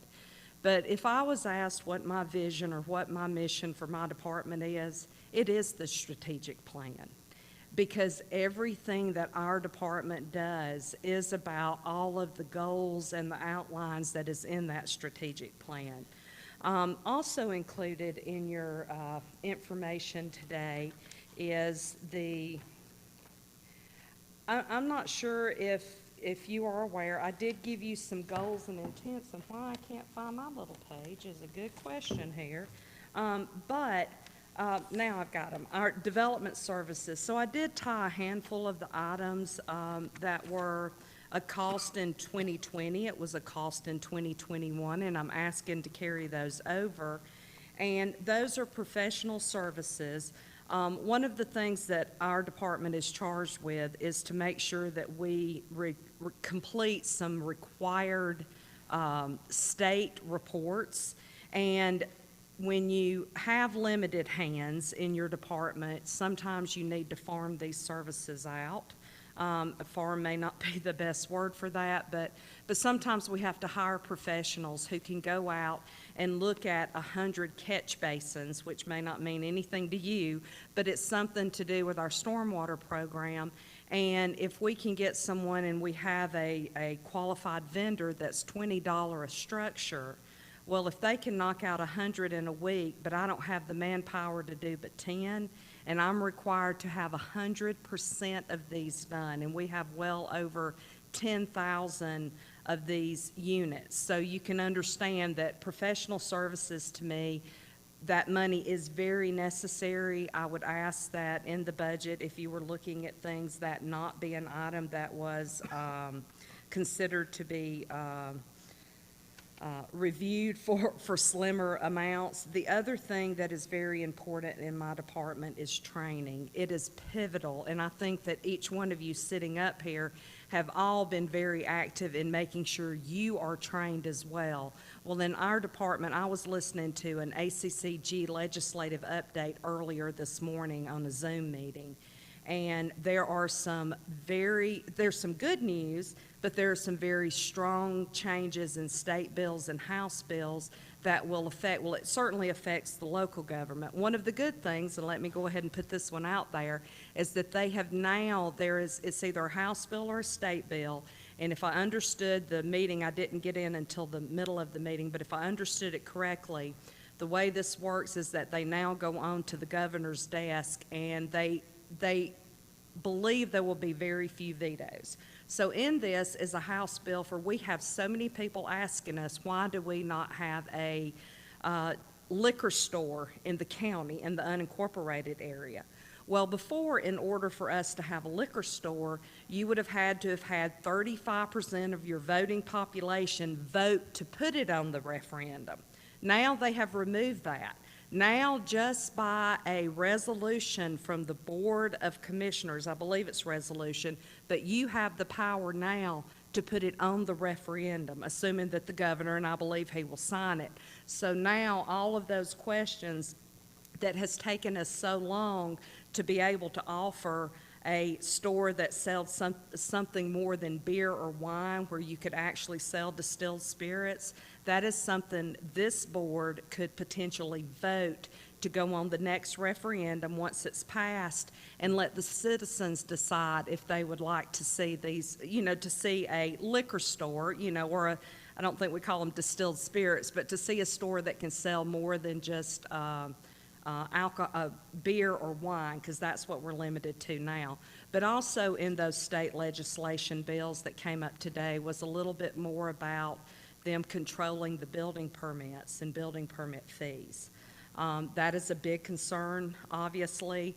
While there were a lot of reliefs given for some different types of alcohol or some other things that I saw that I thought would be good, further tying our hands in building permits is not good, because when the state law takes it out of the local legislation's hands and requires us to abide by state policy, then we are limited in we're further limited in what we can do. And it doesn't affect the state, because the local citizens are going to be calling you or calling me to complain about that. But I say all that to go back to say why training is so vitally important. One of the things, and I'm very fortunate to be on the ACCG's list for these legislative updates, a lot of times my employees would not get this until they go to their Georgia Code Enforcement, Georgia Association of Code Enforcement, GACE, or the Georgia Association of Zoning Administrators, and those trainings happen once or twice a year. So a lot of times we're behind the ball on this one, because a law may have passed and now we've got to try to regroup and see what we need to do to tailor our ordinances or tailor our processes to be able to meet that. So I will say that training is vitally important. A lot of our training does require travel. The Code Enforcement Association definitely sets up their training courses to be in Savannah, or there's a, in the mountains. It's going to be somewhere where we can't travel daily. So I have added that and kept that in our budget, and we do ask that you would, if the budget needs to be further reviewed and slimmed down, I would ask to keep my training dollars for sure, our travel expenses, which is tied to the training dollars. The other thing that I have asked for, and again, I'm not sure if it's reflected in the budget, and Brittany may be able to confirm this, we have asked for, much like other departments, I know the Sheriff's Office was here not too long ago talking about the age of its vehicles and the miles. Well, I have several people who their office is their vehicle. That's pretty much what they work out of 90% of the day, and they're in office a limited amount of time. And we have a lot of vehicles that have been worn. They stay in the shop more than they're in service. So we have asked for 2 replacement vehicles, but we're able to get actually a car, where when we've had to get trucks, they've been around $26,000, $27,000. For our code enforcement, since a lot of these do not go off-road and we're in neighborhoods, I was speaking with Buster at Public Works, and he has indicated that we could probably get a very reasonable vehicle for about $15,000 if we did a car. So I've put, I think, $35,000 in for a request to replace 2 vehicles. So we would ask if that was able to be approved. We certainly need them. We have also asked for some added positions to the department. One of that would be to add another code enforcement officer, which would bring our total of code enforcement officers to 5. If there's one thing this last year in COVID has taught me, is that our citizens are more aware of things. There's more complaints files. There's more need to be proactive instead of reactive. So we have asked for a code enforcement officer. I have also asked for a development inspector. All of these developments, and development, from our meeting in the retreat, development's everything that's in the ground. Not vertical construction, but everything that's in the ground. And we do not have a position in our office that goes out and looks at development. We kind of piecemeal these right now. The road department may go out and see if the road signs have been put up, and then I may have a different inspector that goes out and makes sure the stormwater's good. But we have no one when these new roads are being laid. We used to have what's called a roll test, and you had a development inspector that sat out there the whole 6 hours they're pouring this, and they literally walk behind these trucks that are then like rolling over the new concrete to make sure there's no not concrete, but asphalt, no bubbles in the asphalt, and we get a good solid road going in. I have no one that can do that right now. So we are asking for a development inspector to make sure that the infrastructure we're putting in the ground, whether it's a road, a sidewalk, a curb, a stormwater pond, all of those are up to the level of code where we're not accepting a road and it fell 2 years after the bond expires, and now it's an expense on the county in a brand new subdivision because the roads are not sturdy enough to be able to do this. So that's the second position. The other 2 positions that were asked are administrative staff. I have a critical need for a planning tech. Ms. Applewaite that came with me to the retreat, she is my planner. And we have a number of planning petitions and a number of zoning petitions that come in daily. And even myself, I am not a director that directs workflow out. I am a working director. So I have people entering applications literally because there's not enough hands on deck to do this. So a planning tech would report directly to that planner position, but they would be only for zoning and planning. Now, we have a building permit clerk, I have a business license clerk, I have a receptionist, but I have no one dedicated that can just assist. If it's a quick call with a citizen, we're getting a lot of citizen concerns. My email wasn't responded to, my voicemail wasn't responded to. Well, if it's all hands on deck, and if you come by that building, you'll see my car in the parking deck at 7:30 every morning, and you will see me the last one leaving, most of the time after 6 or 7 every night. It's just a matter of having the time to do the workload. And the 4th position would be an additional data entry person. Again, this is on the administrative side. That position is a little more flexible in need. I have had to hire out through our contracted services with a company, and we have a wonderful young lady who data enters all of our permits and our business license and things like that.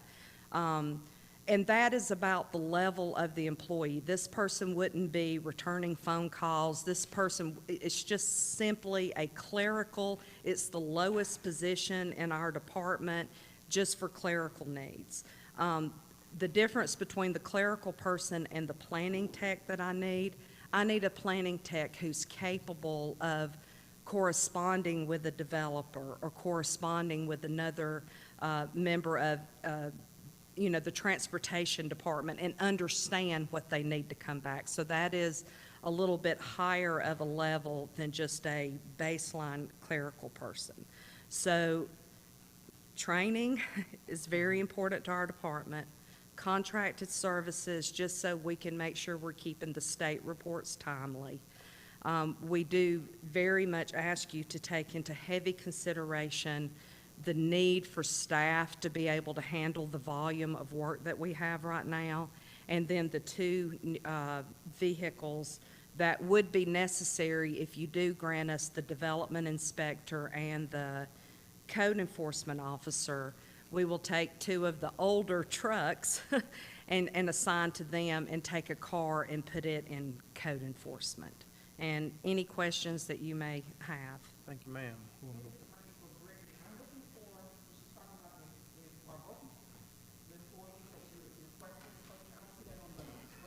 It's on the personnel request, so the none of the extra personnel requests are actually in their budget. It's on that spreadsheet in the back.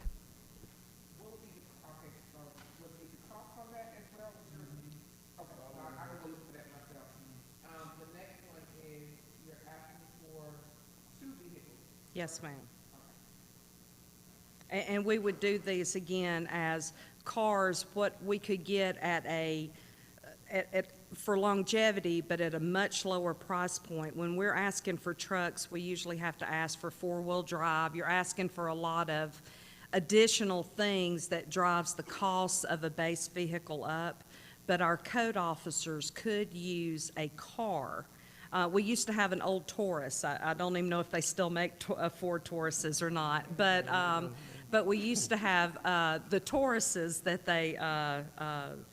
they would drive. But for our code officers, they don't really have to go off-road, and when they do, they normally go with another member of our development staff that may have a four-wheel drive vehicle. No, ma'am. We have cars. Well, not cars. We do have vehicles assigned for everyone that we have right now.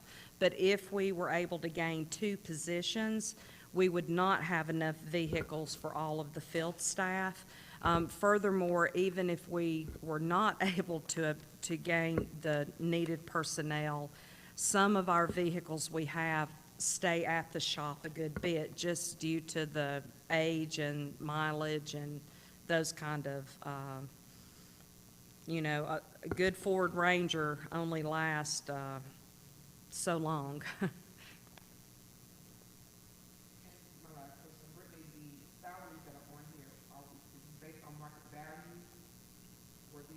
Are you looking at the 51? Oh, that's based on our our salary classification, our comp and class. Step 1, Yes. right. Mm-hmm. And yes, step 1.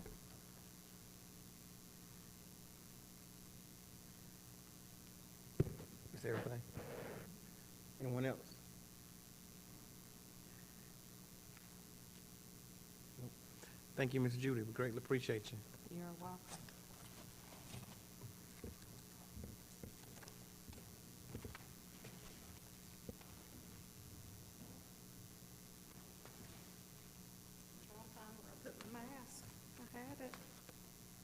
It's in here. Thank you.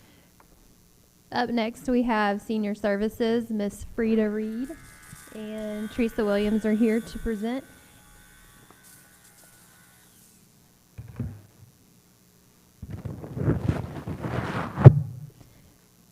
Their budget begins on page 158.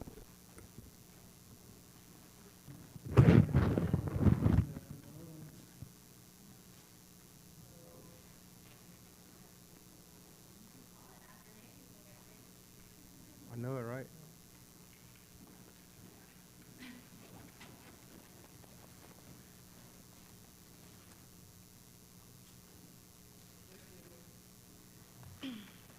Hello, thank you.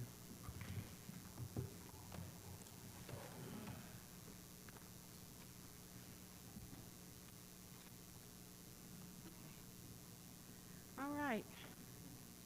Hello, how are you? We're doing great. Good. Thank you for yesterday. I had a great time.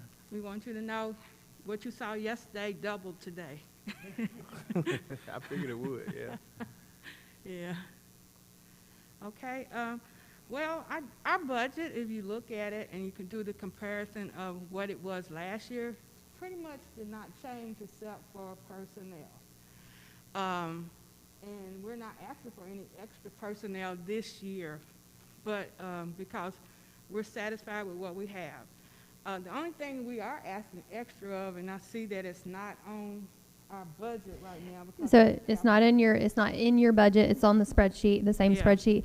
And you'll see on the one, there's a column, and I think it says action. So the action states whether it's a new position or a reclassification. So hers are reclassifications. Okay, we did ask for a couple of reclassifications of job skills, and it added an extra hour on some of our employees because with the increase of the population that we're seeing, they're gonna need that hour. So Teresa and I don't have to stay to work at 6 and 7 o'clock at night trying to catch up. But the most important thing I think that was on our budget, and it's a capital improvement, was the van, the shuttle van. And we contract with Viewpoint right now. Now, next year, we will be contracting with Northeast Georgia. Well, in our contract, it says that we will have workable, nice vans, shuttles to pick up our clients. Well, our fleet has 3 vehicles that's over 200,000 miles. Our fleet has vehicles that are probably 10 years or older. So that's our largest expense and increase is that. So if you have any more questions, and we did give you a book to let you know what's going on with us, how many meals that we served in the pandemic this year, from January of 2020 to December of 2020. It'll show you how many we served, how many people that we touched individually during the pandemic, and they were not even members of the senior center, but they were seniors of Newton County. So we touched 512 seniors individually, it being drive-through meals, us home delivery meals, if they needed to go to the doctors. We registered 212 seniors to be vaccinated, and we even took some of them to get vaccinated. So I can actually say that probably 94% of our population that does come into the senior center, they are vaccinated. That's awesome. So any more questions? I don't have a whole lot. Everybody knows my story except Elena, and she's going to come and see us and and find out a little bit about us.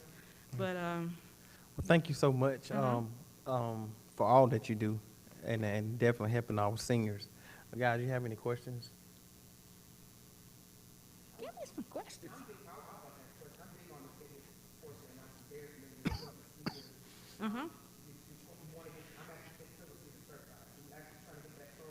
That's what yeah, if you look at my 3-year plan that I have, that is one of my goals, is to get silver sneakers into the center.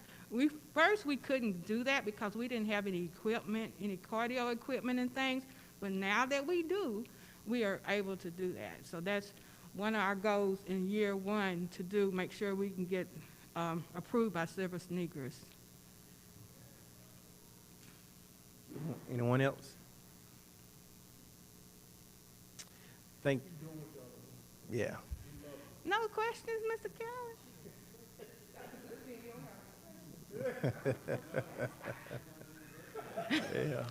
Yeah.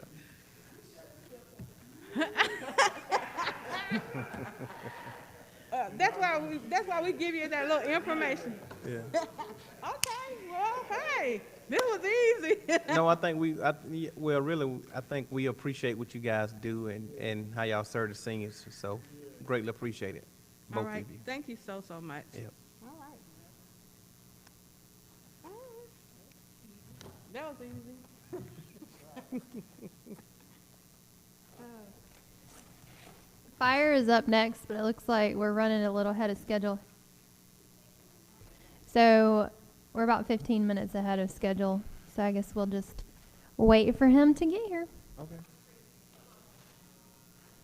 Y'all wanna take a break? Y'all take a break? Walk or crack that whip. All right, we're ready to get started again.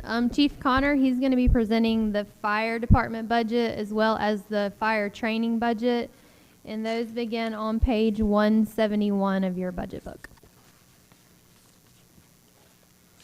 Good afternoon, Chief. How you doing, sir? Just fine, Chairman, and you, sir? Doing good. Great. All right. I reckon, where do we start? It's on you, sir. All right, well, we'll just start, I reckon, from the beginning, and I think a lot of people have been hitting the highlights. Well, the And highlights. If there's any changes in their budget and things like that. I'm gonna be honest, a lot of our stuff in our budget looks like it stayed. Some of the stuff, and talking with Brittany, is kind of in capital outlay, but there are some things that we increased in, and as you all know, we're opening, technically this year's budget, we're gonna have 3 new stations. Station 4, matter of fact, left a meeting just now. They're breaking ground on it, and it's supposed to be online hopefully this time next year, so it will be in this budget. So we had to figure, I think, Sheree, was it 4 months? We figured for 4 in this budget. I think we added 4 months for Station 4 because it will still be in this 21-22 budget. So a lot of our numbers do reflect Station 2, Station 8, and it's either 4 or 6 months of Station 4 that will fall in this 21-22 budget. Chief, one quick question. They will be fully staffed, right? Depends on what you mean by fully. I mean, well, There will be at I know least, it won't be four people. there'll be at on the least truck, two people. Okay, I do know that, we're trying to meet the current strategic plan, which was, we had tried to say we was gonna meet NFPA 1710, which is 4 people to a truck. Now, I sent that in to Lloyd and Brittany, and they said, there's just no way we can get 94 people. What would it take to get 3 people to a truck? And that number was 27. So a lot of these numbers reflect those 27, and that will put 3 people on the trucks at 2, 4, and 8, and the other stations in the county. That will get 3 people on every piece of equipment we've got.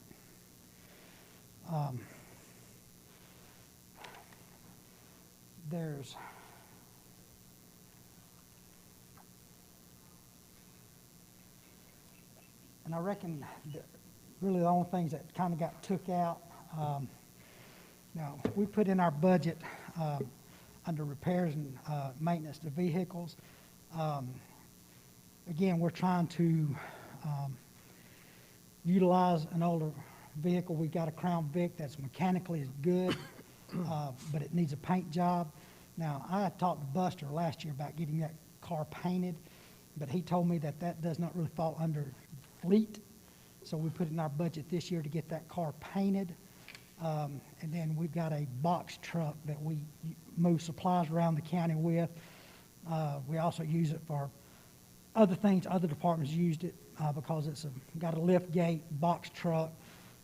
We were going to get it painted, and it needs some interior, like the seat reupholstered and redone. If you drive it, you're sitting on springs. So a lot of that stuff, from what Buster told me last year, that was not really fall under fleet. And they pulled it out and said put it in the fleet budget, and which was $13,755, and is also to replace one of our vehicles that burned up. So we're down a command car because of a fire. So those, actually, I think that vehicle might be moved to capital improvements, but the $13,000 that was pulled out of 52-22-15. I can go back and see if Buster and them will put that in fleet, but I know last year we tried to get that car painted, and he said that they just do the repair. They don't do cosmetic stuff on vehicles. So we tried to budget to get these vehicles so, again, we can get more life out of them instead of trying to buy a new vehicle.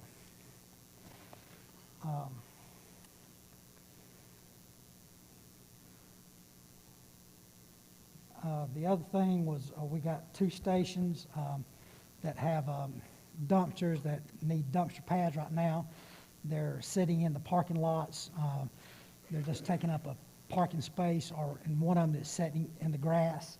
But we had put in to pour some dumpster pads, and I hate to say it, my sheet don't show what we put in there, Sheree. Does it? What we put in for them dumpster pads, they just took it out. I'm not sure what that was.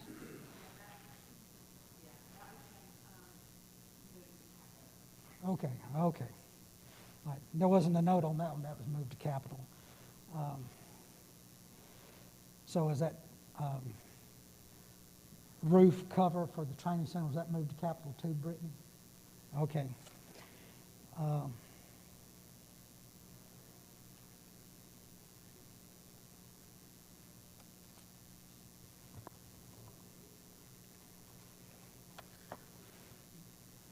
Chief, I'm just gonna see. I'm gonna see if the commissioners have any questions about the fire part of the of your budget. Okay.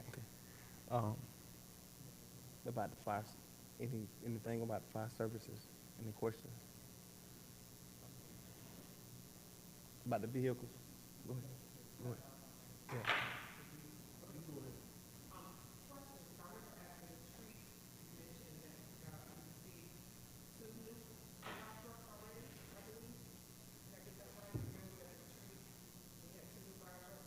We received two probably about 3 weeks ago.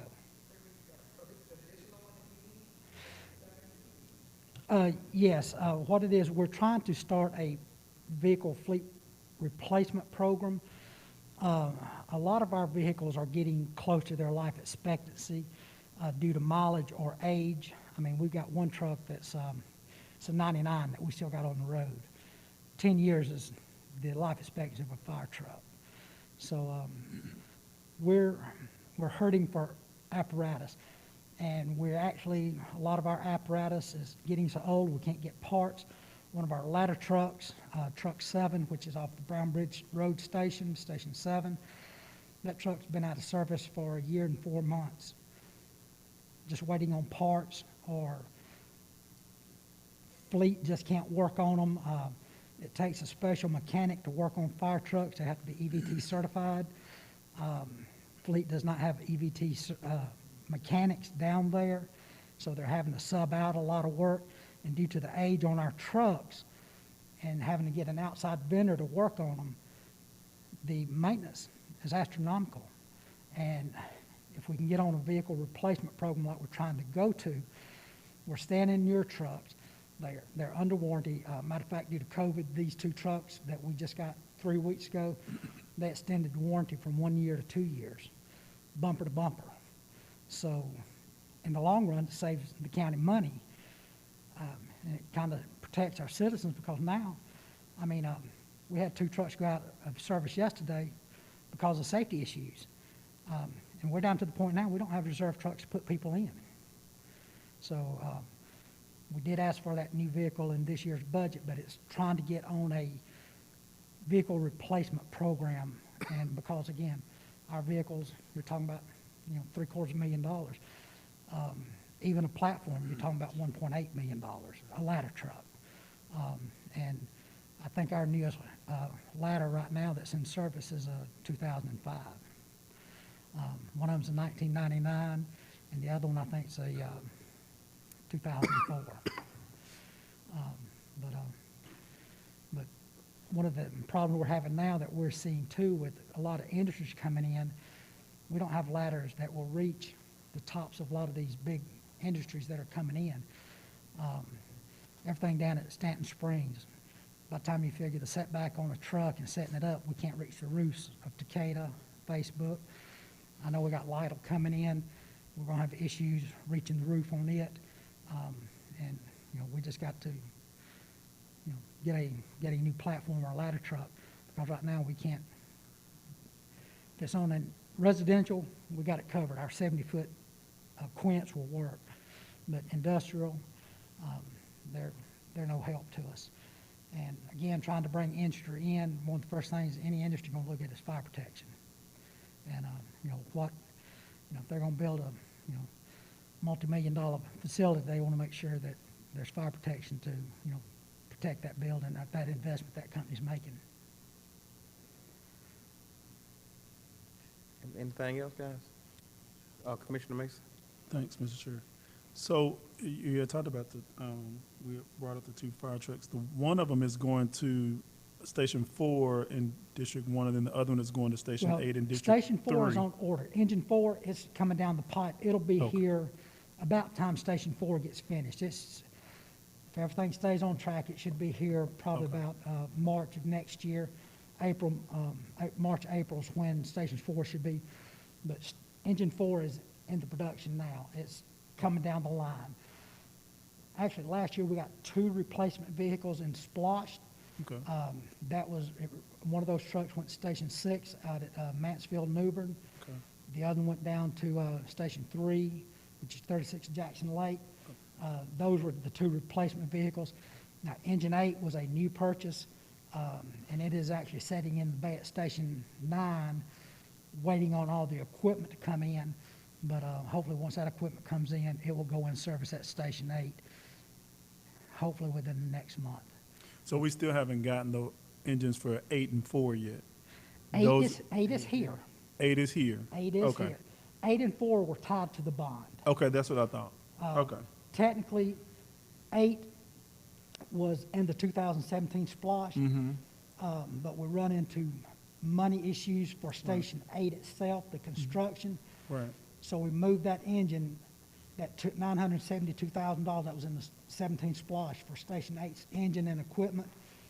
We rolled over into the bond at Station 4 to put that $972,000 that was in the 17 Splosh for 8 to the construction of Station 8. Okay. Because Station 8, we only had $1.1 million, and when it's said and done, that station's going to be a little over $2.6 million. So that bond actually took care of the 8 and 4. 2 engines And the for equipment. 4 in District 1 and 8 in District 3, and then the remaining construction in District 3 for that Station 8. The 2017 Splosh went to the construction. So Okay, all we rolled into that the bond bond. was Engine 8 and the equipment. Okay. And then, so the additional 2 trucks, I know you said you had, those are gonna be where? Like, are they just for usage? I don't know what the two trucks that you were talking about for starting the replacement program. Oh, well, it's only one. Okay. We put in for one, $769,000, I think is what we put in, and I know it's gonna be in capital outlay. Right. But, I think they have 794, 700. Is that the one, Brittany? yeah, I think that's it. Yeah, 794 or 7. Yeah, and that'll be the engine and all the equipment it takes, the hoses, nozzles, appliances, that specialized equipment that needs to go on that truck. That's a total figure. Now, is that like the fire hose truck? Be the fire hose, the nozzles, Okay. generators, positive pressure fans, extrication equipment, SCBAs, spare cylinders, chainsaws, hammers, toolboxes. I mean, it's everything that's required to get a truck certified through the state of Georgia. So the replacement program, that your intent is to do what? Is it one every year? One a year. Okay. So that's 794.7, depending on the expense, it possibly will go up. So just if we can replace one every single year to rotate the old ones out. Yes. And so this one that you're talking about now will replace the one that you said has been down for a year and 4 months? No, technically it'll be replacing engine 15 out off Harris Springs Church Road. That's the next high mileage vehicle that we're spending a lot of money on band-aiding Repairs. together. Okay. Thank you, Chief. Thank you, sir. Anything else? Thank you, sir. All Greatly right. appreciate you. Well, thank y'all for your time, and I appreciate it. And if y'all ever have any questions, we're only a phone call away. Thank you. All right, thank y'all very much.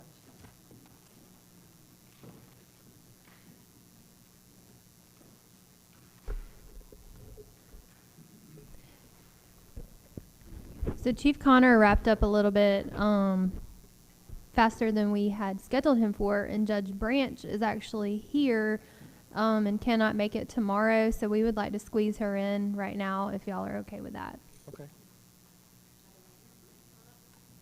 So she's going to be in a different part of your budget book, so let's find her. She's going to start on page 273, so you might have to flip a little bit.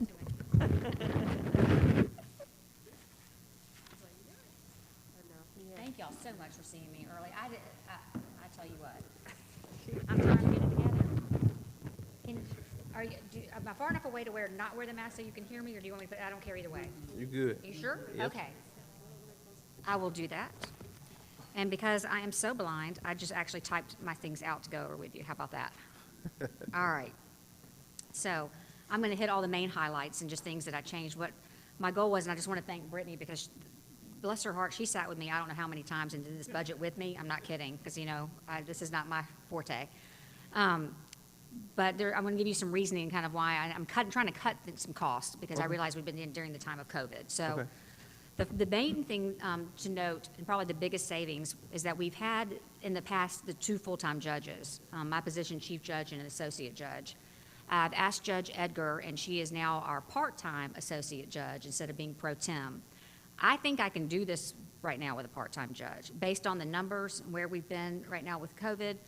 And because I like being in court, though they did haze me the first couple of weeks and had me in there Monday through Friday.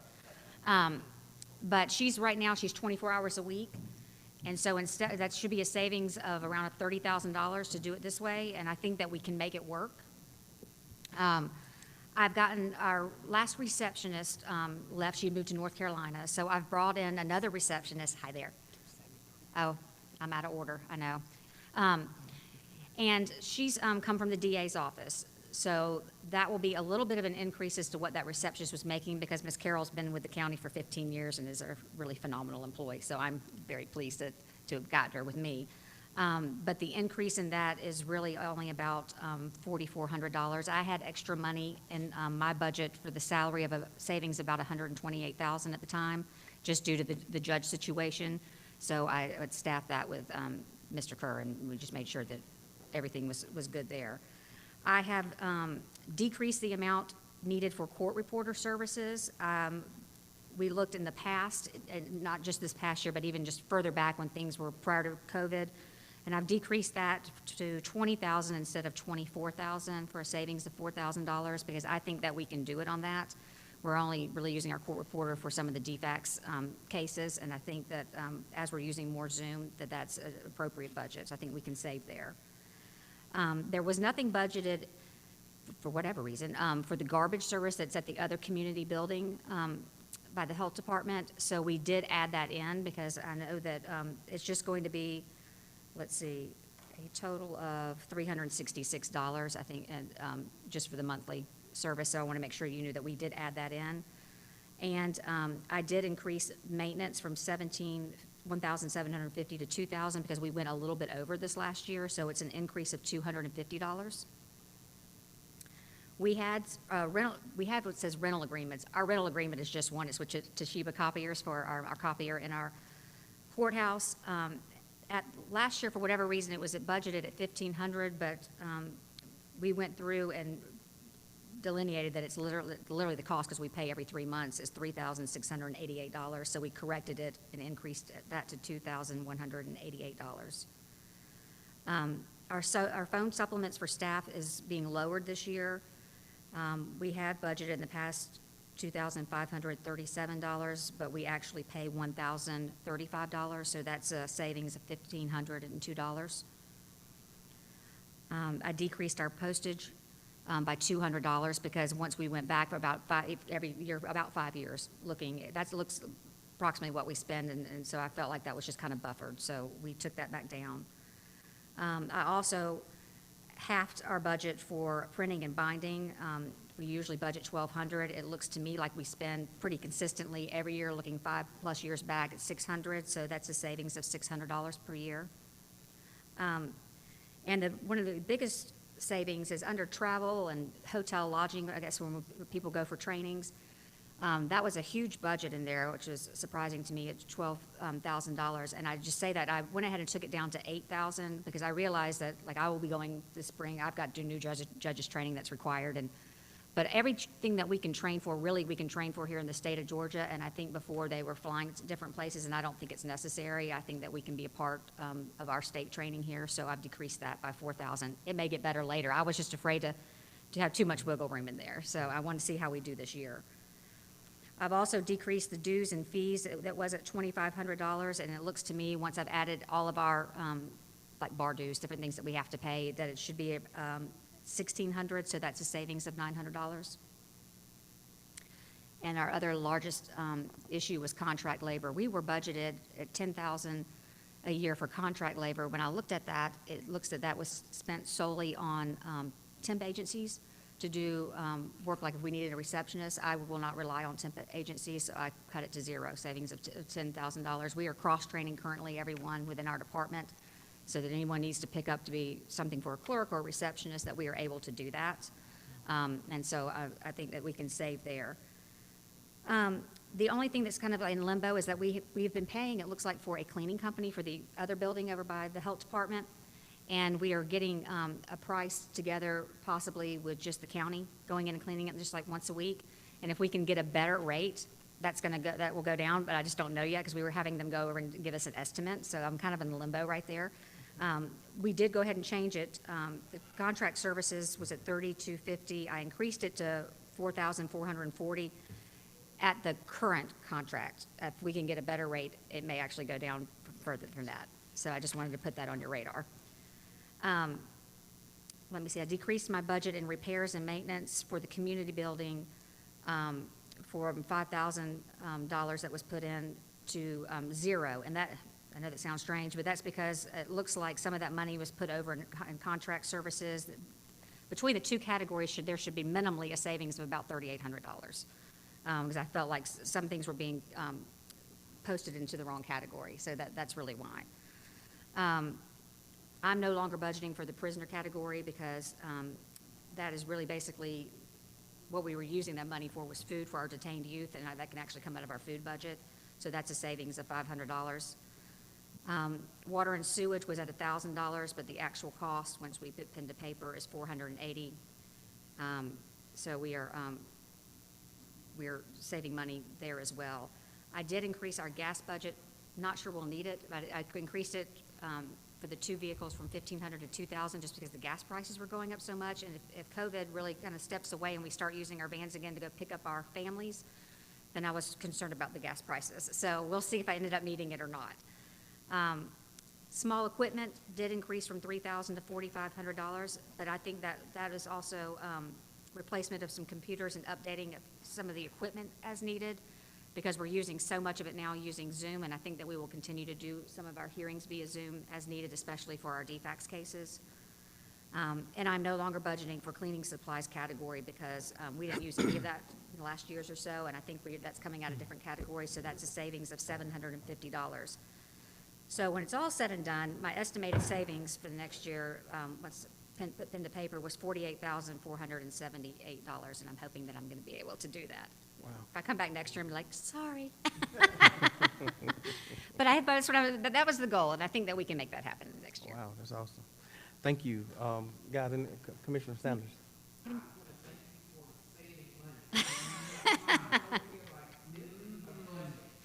We're trying, yeah. Yes, ma'am. Mm-hmm. A lot of that is because and so it may be. That's the thing. So I'm trying to pull it down. I'm trying to pull all of that down. And, some of it, I hate to say it, is because I know budget comes out right when I came into the position. So some things I know and some things I don't know. And so luckily, Brittany was very kind to sit down with me and we could try to figure out what some of these categories even were. But I realized money might be that we're using for just one thing might be in two categories. And so we were trying to pull that back out. So I'm hoping that we can make it happen this way. Any other questions for me? And I really appreciate it. Oh, did you? Okay. I'll go with you. Mr. Harrison. Thank you. Thank you. Thank you. Anything else, Mr. Cowell? You have anything? No. All right, thank you. Thank you and congratulations again on your Thank appointment. you. I'm loving it, so I really appreciate it. And y'all are so kind to let me go in here. So I'm sorry. I have a peer review, I guess, a site meeting for our accountability course that we didn't know was going to get scheduled, and I have to have that for my recertification tomorrow. So, so I want to make sure that program is recertified. Thank you. Have a great one. Thanks. Thank you. Y'all too. Thank you. Thank you.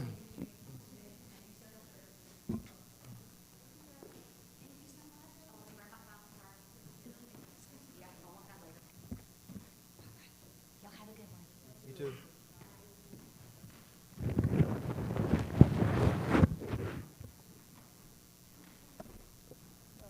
Okay, so I guess we're at the point of a break now.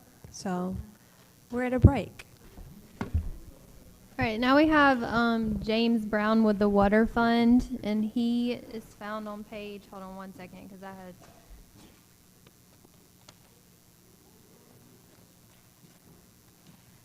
page 175 of your book. Good afternoon. Good afternoon. Well, I'm gonna go through, we have, unless we have specific questions, I'm just gonna go through the highlights and then open it up for questions, if that's okay. The paper I placed on your desk is kind of an updated synopsis of the Water Resources Department, kind of go over our goals, mission statement, and objective to the citizens of Newton County and Walton County and Jasper County. On the second page, you have the budget summary for FY22. This is a culmination of what we anticipate for water sales and how we budget the appropriate line items for our budget. So this year, we're anticipating a 4.34 million gallons per day annual average. So that would that's a slight increase from last year. I think it was 13.8 what we anticipated last year. As we have an operation expense that we're looking at for total revenue of just over $10 million that we anticipate this year, which is a 4% increase over FY21. Operational expenses is just a little over $6 million. 5.7 was what we had last year. And what we attribute to the increase is, as we all know, how the chemical prices, metal prices, wood prices, gas prices has all increased over the last year. Our depreciation this year is just a little over $1 million at $1,065,000 from FY20. Our capital improvement, what we do is we fund we're trying to build a balance for all our improvements that moving forward, and we have that now at 14 cents per thousand. So every 1,000 gallons sold, we take 14 cents out of that fund to put in a different fund for improvements for a later date.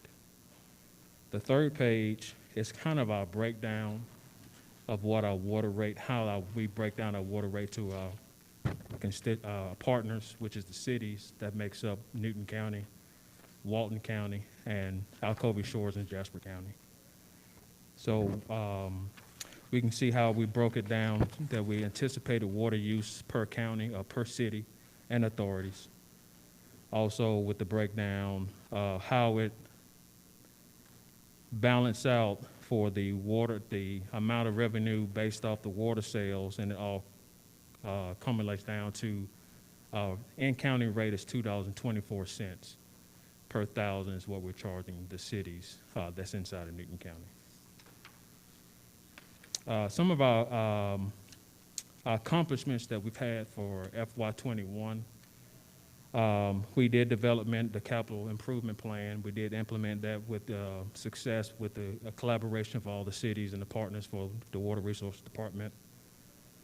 We have increased our operation efficiencies to reduce costs and try to keep our water rate as stable as possible.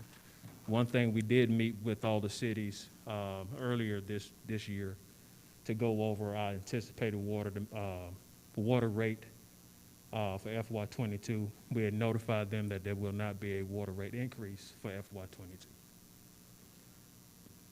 We was recognized by the Georgia Water Association professionals, and we won the Gold Award We also won the best operated plant in Georgia at the category of 24.99 million gallons a day to 49 million gallons a day in that category. We also implemented a safety improvement program to emphasize safety, especially with the construction that's going on out there at the facility, at the Cornish Creek facility. Some of our goals for FY22, we've actually already received one of them. Our goal was to get the Platinum Award, which we just received that, which is multi-years consecutive no violations for GAWP in the state of Georgia EPD. So we actually got recognized with that a couple of weeks ago.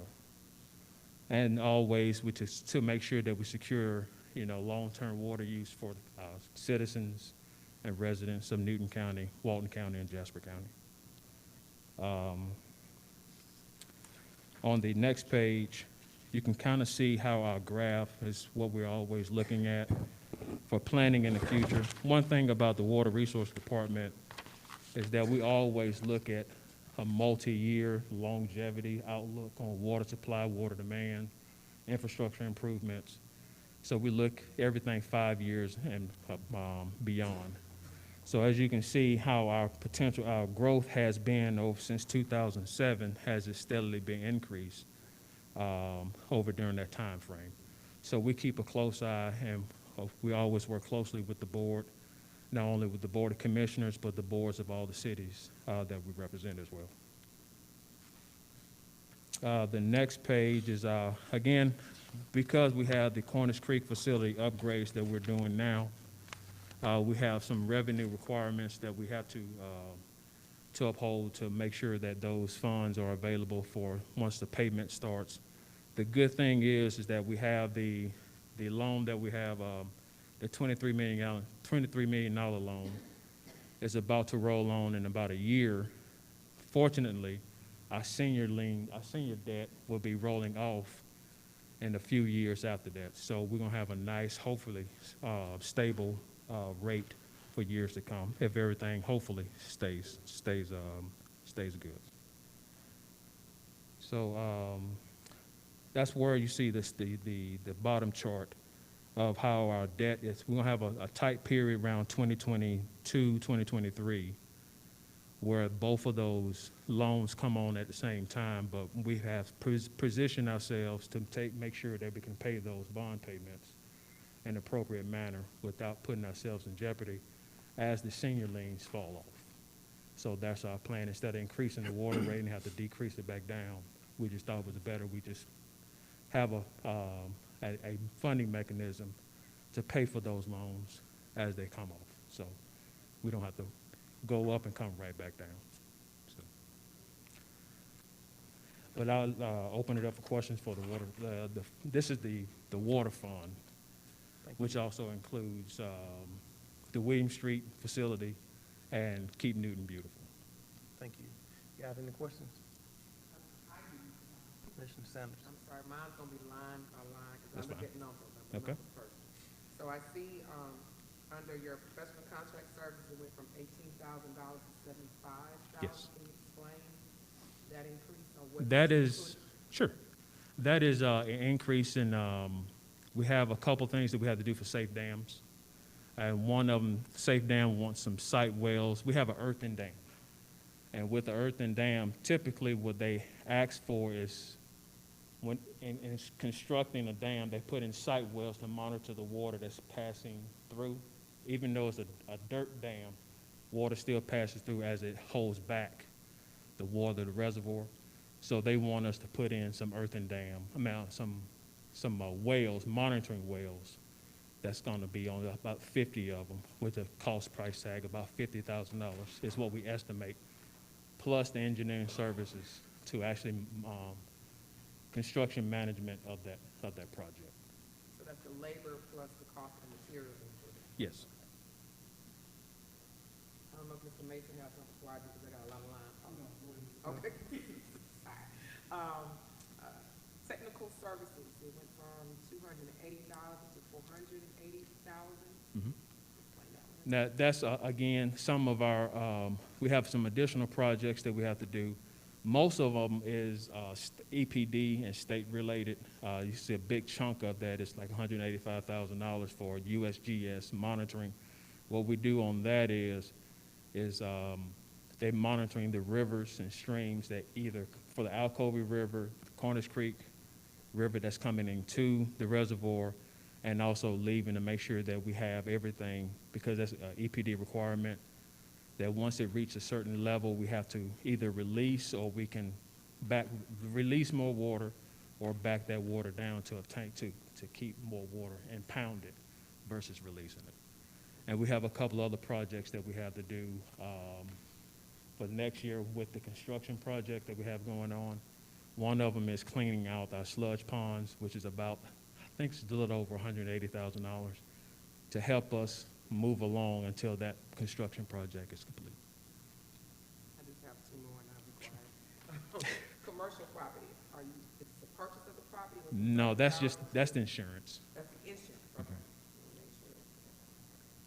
And my last one, I'm not sure if this is an error or we using a flip phone. It went from $14,000 to $225. Yeah, well, Is that an error? okay, that must have been an error. On telephone, pagers, and mobile, it went from $14,000 to $225. Error, okay. Just checking on it. Well, do we know what that should be? It should be around 14,000, because what that includes is the internet, all the telephones for both for the Cornish Creek facility, the maintenance buildings, and things of that nature, and cell phones. Previously it was 14,500. It's going to be around the same.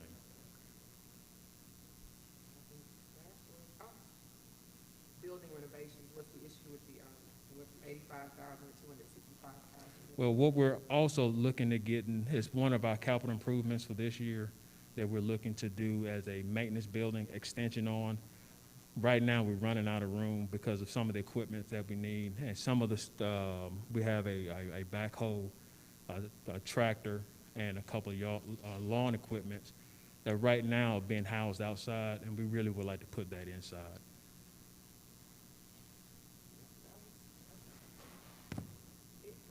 That's it. Commissioner, have anything? Commissioner Cowell, have anything? James, how long have we been working together? It's been a long time. But he's always been very thorough and very efficient in his job, does a great job. Thank you, sir. Appreciate it. I do appreciate it. Amazing plan.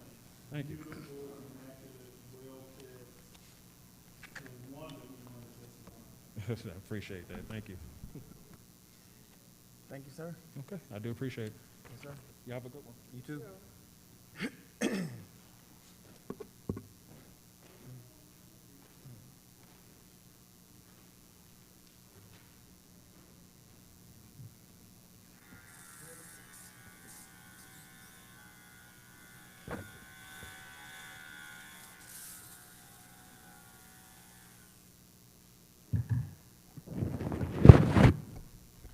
Up next, we have E911, which will be presented by Trudy Henry. So one thing I kind of wanted to mention about E911, because they are unique. They're funded by both the county and the city, and they're pretty much operated by the city, but they're county supplemented. So in our budget, they are an appropriation. So you're not going to see a comparison report like you've been seeing for the other departments. The distribution for the support is based on call volume. So the city of Covington County, city of Porterdale, city of Oxford, all supply support for the E911 system based on the call volume.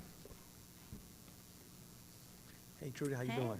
Hey, how are y'all? I'm good. Good, good. Thanks for hearing me out today. You know, I always get a little confused with appropriation versus budget working with the city, and I've been coming to y'all, and I don't know exactly sometimes what y'all want to hear or what y'all want to see, but I think y'all have a copy of my my budget request for this upcoming year. And I just kind of want to point out the differences. I was very proud of my budget until I started getting the stuff in on the new radio system. And once I started adding the Motorola radio system to my budget, I saw a great increase. And we will see a little bit of a decrease after we move over to the new system, but for the budget year, we are paying for 2 radio systems. We're funding the current system, the leases, the fiber, and then the radio maintenance and all that for our current Harris system. And then the Motorola system will be new, but as it starts to come online, we're already paying for some leases now that I didn't budget for. Hopefully my budget is going to work out due to COVID. We didn't spend some money in places that we're hoping that we can move it around and we won't see a overage. But for, like I said, for next year, having the 2 systems in there, it is quite an increase. So for my budget last year to this year, I have about a $325,000 increase. And basically what the increase includes is $160 has been put in there for a generator at the backup center, which would be the backup site where they're putting in Motorola equipment there, and they strongly suggest that a generator be added. I also have about $26,000 in for a couple of radios for the 911 center in the event of an emergency, and we do have to evacuate.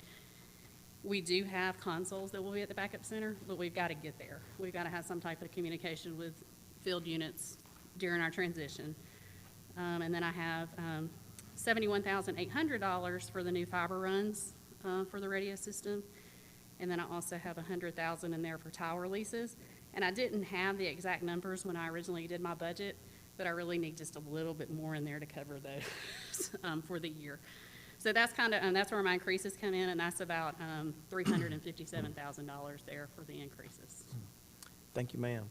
Guys, you have any questions? Nope. Thank you. Greatly appreciate you being here. Well, that was easy. I appreciate y'all. And I want to tell y'all while I'm up here just real quick, it is National Telecommunicators Week, and I just want y'all to kind of remember my people if you get a chance maybe to say thank you. We are having a barbecue picnic for them Friday. If y'all have a chance to stop by around 5, 6 o'clock, just come by and say thank you for what you do.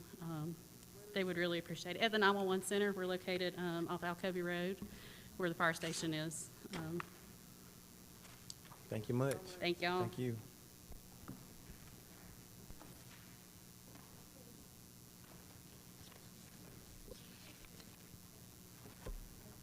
Next on the agenda is the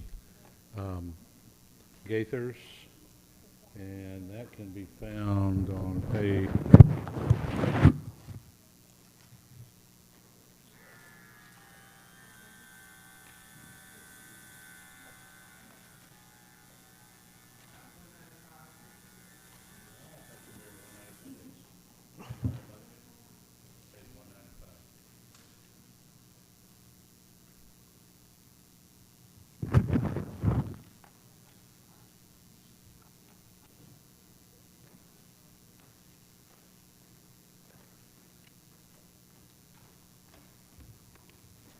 Good afternoon. Good afternoon. I am, most of you know me, I'm LaTanya, and is that it? Outside of First Lady? So I am here to do the presentation for Gaithers at Myrtle Creek Farms.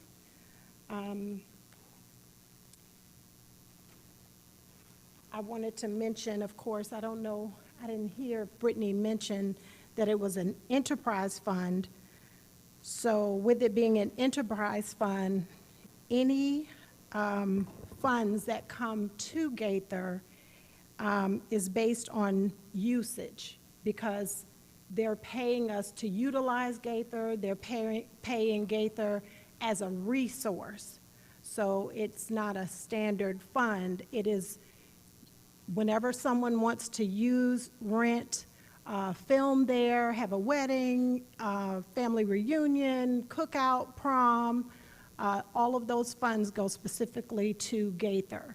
So it's not a standard item where it's a line item that comes and goes. All funds are used specifically. Since it's an enterprise fund, It's used specifically for that.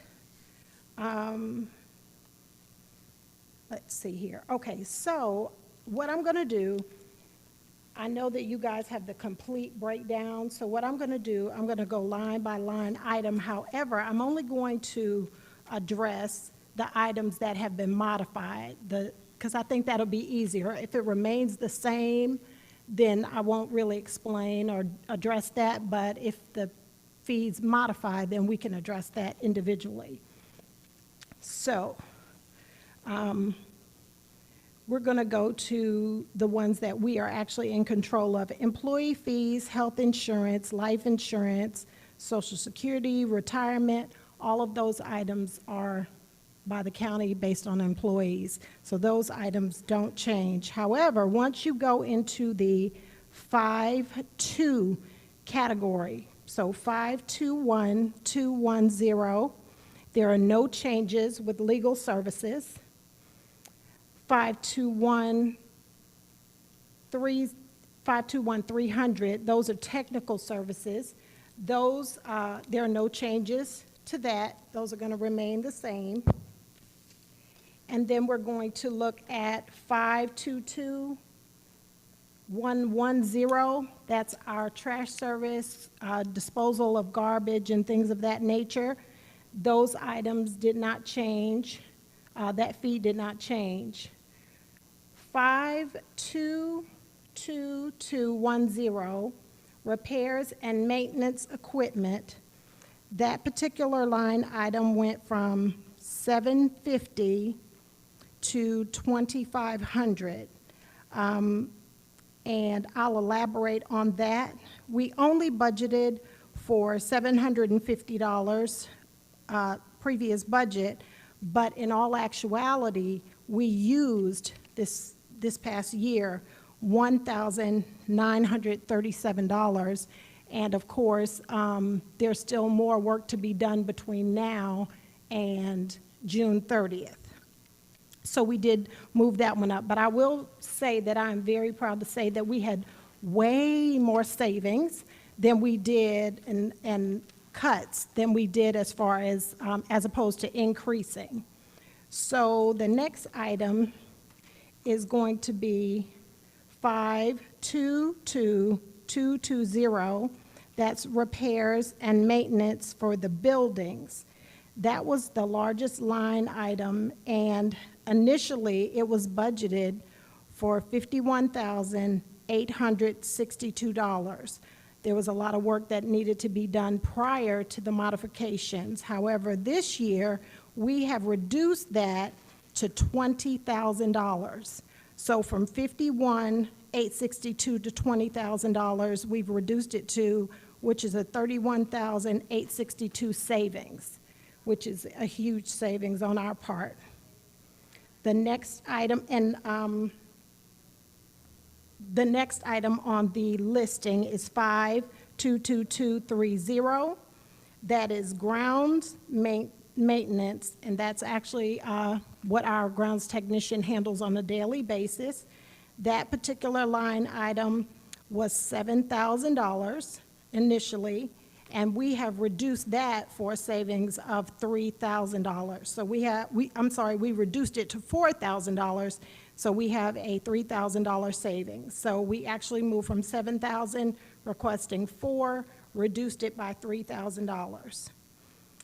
Security maintenance, that item is going to remain the same. We have a security system down there that works very well. There's no need to really increase it or enhance it. We have the next line item, 322,250. Those are our maintenance agreements. That line item was $1,536. We actually reduced that to $536, which gives us a savings, another savings of $1,000. Public Works and Repairs, that line item is 522,290. Public Works and Repairs are really the fleet repairs to any vehicles that we use. So if there were a need for any repairs to be done, That is that particular line item. It was $1,500, and we are going to leave that the same at $1,500. Rental of equipment and vehicles, that particular one is $500. That is going to remain the same. The next item is commercial property insurance, commercial property, which is the insurance for the commercial property within itself. We must keep, of course, insurance, so that line item is $2,500. We're going to leave it at $2,500. The next item is commercial inland marine, and that's actually the insurance for the equipment that's actually on the property. So we know that when you have machinery, you definitely have to make sure that it's covered and protected.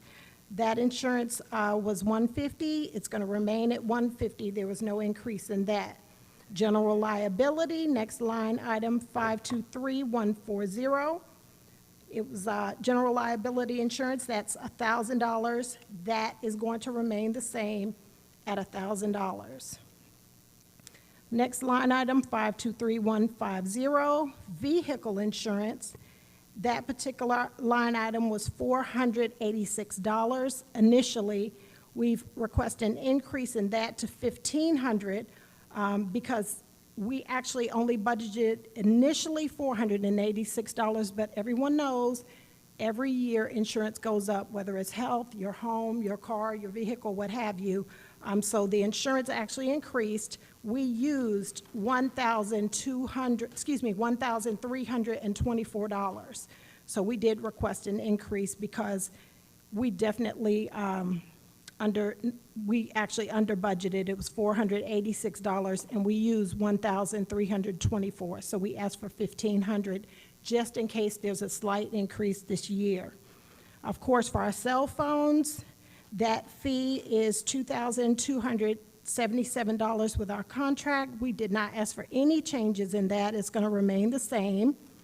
Postage, that line item 523230, postage was $1,000. We're just going to ask for that to remain the same in the event we have to ship or mail items.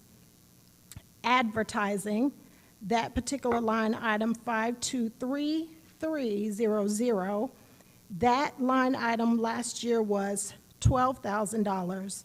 We actually reduced this particular line item to $1,000, which is an $11,000 savings for the county at Gaithers. And the reason being, a lot of these items that are being reduced is because of COVID.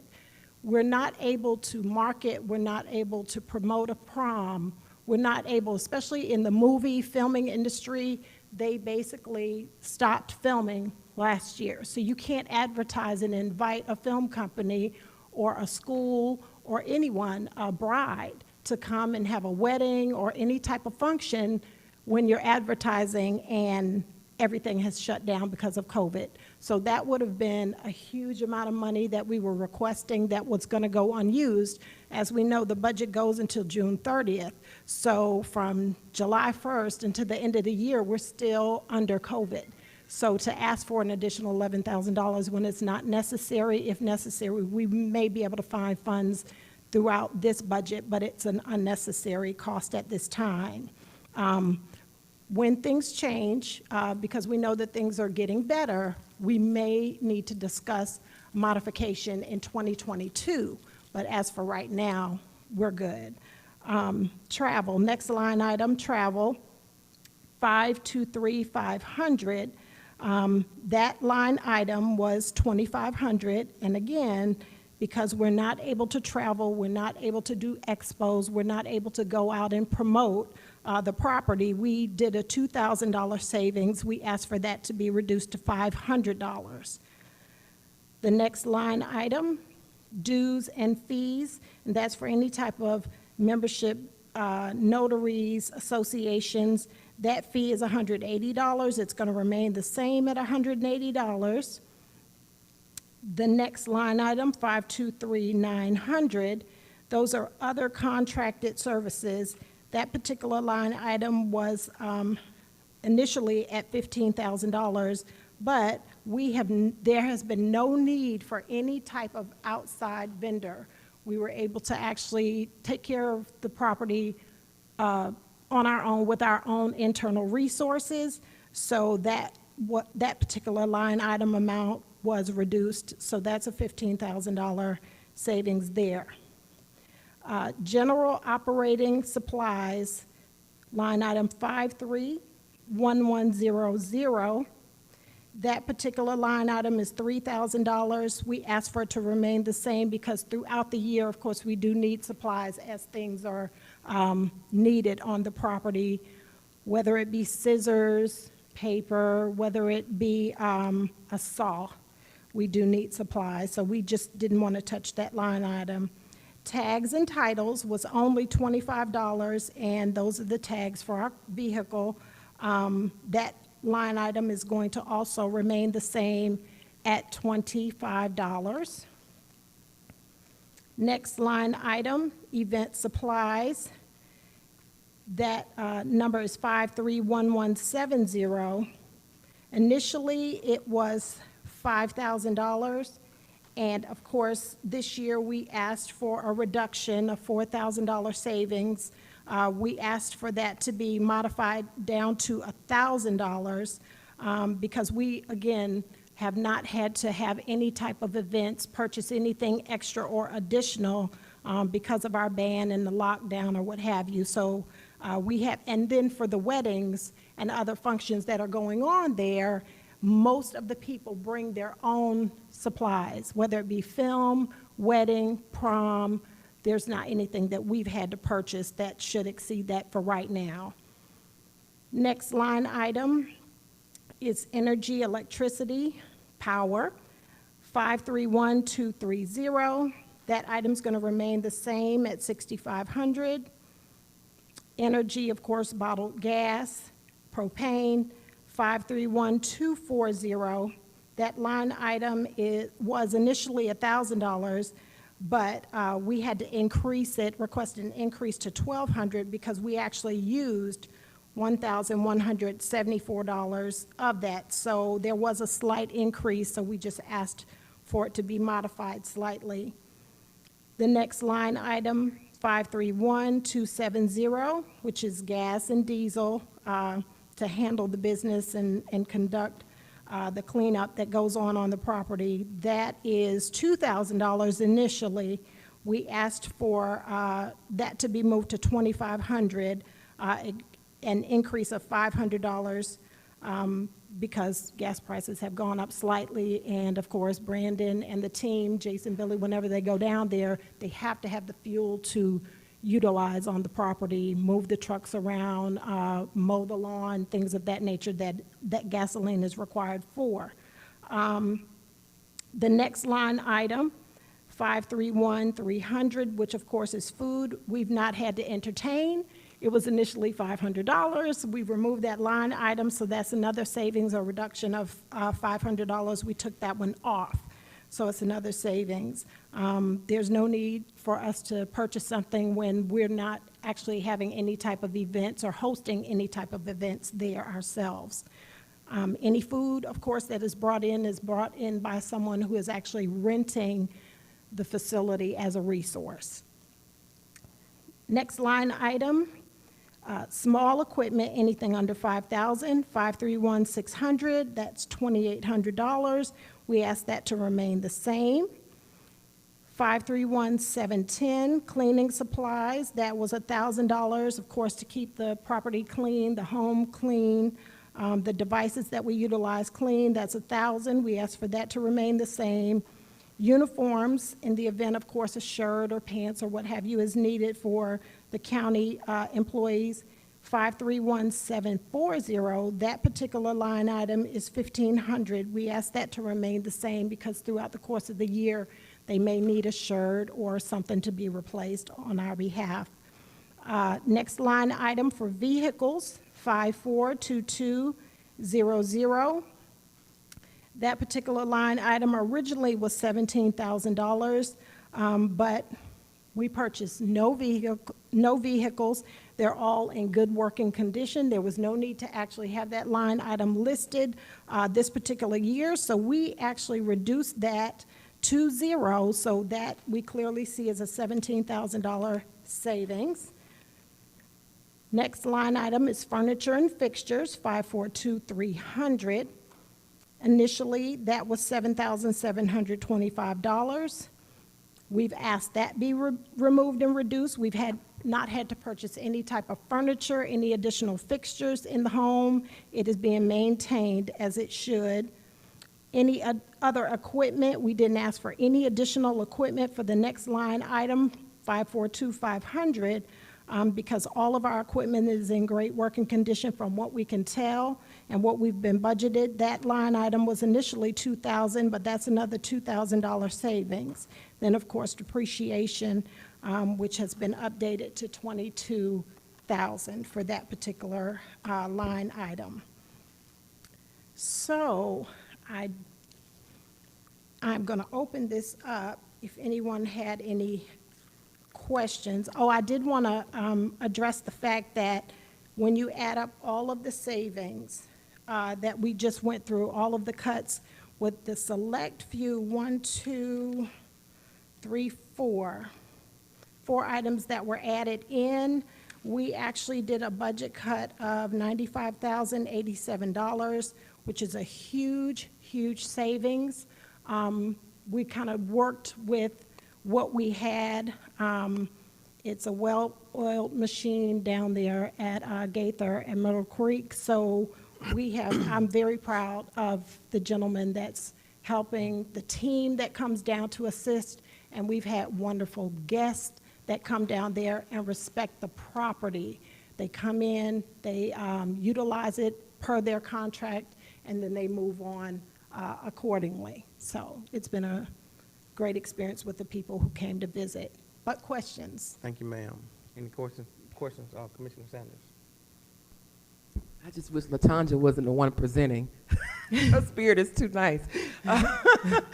I don't know why doing this actual department, my spirit didn't sit well with it, because I just think we as a county are wasting money. I agree with the idea that Commissioner Cowan came up with. He probably don't remember, but at the retreat, that to save the county money, because we're not making money off of this unless it's movie time or whatever. I would love to see the profit and loss on this, to see what revenue has come in versus over the years, and see how the county has really benefited from this property, because I really do see us putting out more than we are taking in. It's been a huge cost, because I did have a question with the contract, and I do want to understand why with the ground maintenance this is not going under facilities. Why are we contracting somebody out? Why is it not going under the county itself? Say, when under the ground maintenance, I was informed that you have a contractor, right, that's doing that, or is that under the facilities? No, Correct me if I'm wrong. We have an employee. Actually, in this case, it's an enterprise fund, and that's why it's here instead of in facilities. Most of the ground, on any enterprise fund, it has to be, if it's an expense that's generated in the enterprise fund, then it has to be billed. You have to show it as in an enterprise fund. It has to be paid for out of the enterprise fund. That's why it shows up here. That's why it would not go on to the general fund's facilities, buildings and facilities line, like the rest of our landscaping costs are. But that's why it shows up here. Most of the landscaping out there is actually done by a county employee. That $7,000 really refers to pest control, and it's really about controlling the primarily ants and that kind of thing in the fields out there, because the fields are still being utilized to graze cattle on. And then when there is an event or there is a film, we want to make sure that we don't have a fire ant problem out there. So in this particular instance, that money is not really it has not been dedicated to mowing the grass. This is actually for maintenance of the, for chemical maintenance of the lawn. And the good news with that is it has not been contracted out. We actually have a county employee. So we're not utilizing an outside company. The only time we would utilize an outside company is if we do call in a pest control company that services for pests and rodents and things of that nature. Because if someone is having a wedding, the worst thing you want to have is a mouse or bugs come on your in your event and disturb. So it is a county employee. So what type of advertising were we utilizing to be spending $12,000? I know it was decreased, but what advertising avenues were we utilizing to promote this home? It's on, so we actually had a website, wedding plans. There were two sites that were done online. There was one that was done in the magazine. But of course, as of March of last year, that's where the loss would have come in because we weren't able to utilize it. Even though it was being promoted, we would have to reject the inquiry because we weren't able to utilize the property. So that's where the major reduction came in. One particular site for marketing was over $5,000. One of the magazines, I believe. On a website? You paid for Yeah, no, that was what they're billing. That's what they're promoting, depending upon how much activity you want, how many hits, yes. And then, of course, there was another website, I could get the name of that one, and then, of course, magazines, and of course, our Newton County Board of Commissioners website. So were we paying per impressions or paying per click? I'm an advertising person, so that's why. Well, they're actually contacting us, so I would say it's per, we pay for the year. It was paid for the year, and they just reached out to us. It wasn't per click. It was just for the entire year. Mm-hmm. And of course, it came time for renewal, and we had to just tell them, based on what is going on in society now, we had to reject that. It's a $12,000 budget for advertising, and it's only been online or magazine. Now, some magazine ads can cost, depending on what magazine it's in. Mm-hmm. That's a lot, unless it's television, you have And movies, right. So it was also making sure that we were reaching out to the film industry, Amazon, Netflix, HBO, all of those, and those are, very pricey. Because my only concern is we don't even spend this much on advertising to our citizens to get information out to them, and we're putting all these dollars in this project, which is more efficient and more of my concern to get information out to our citizens versus the county. I agree with Commissioner Cowan when he said we need to figure out how to lease this out and just lease it out and make money off of the lease, because we are spending dollars on a project that's not giving us a return on our investment. Well, let me just say for the record, 2019, we actually drew in $46,247. 2020, we actually drew in revenue $228,977, and because of COVID, it dropped an enormous amount. We only were able to bring in $22,168, but even with all of that, we earned $296,393, which is over $250,000. And as of today, we already have movie companies that are already lined up wanting to utilize Gaither. So the revenue possibilities and opportunities are there. It's just how we use the property and what it's going to be used for. So you say 2019, we brought in how much in revenue? $46,247.59. But we spent in maintaining it almost $300,000. Depends. So that means we're not getting a return on But our that was, right, but in 2020, we brought in $228,977.84. But to manage it, it costs $376,000.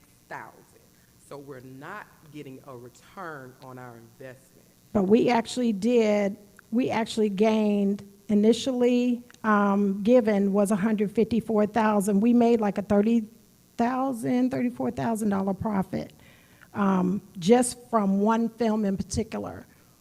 On the line items, we got one film in particular was like, 188,000 versus the 154 that was initially provided.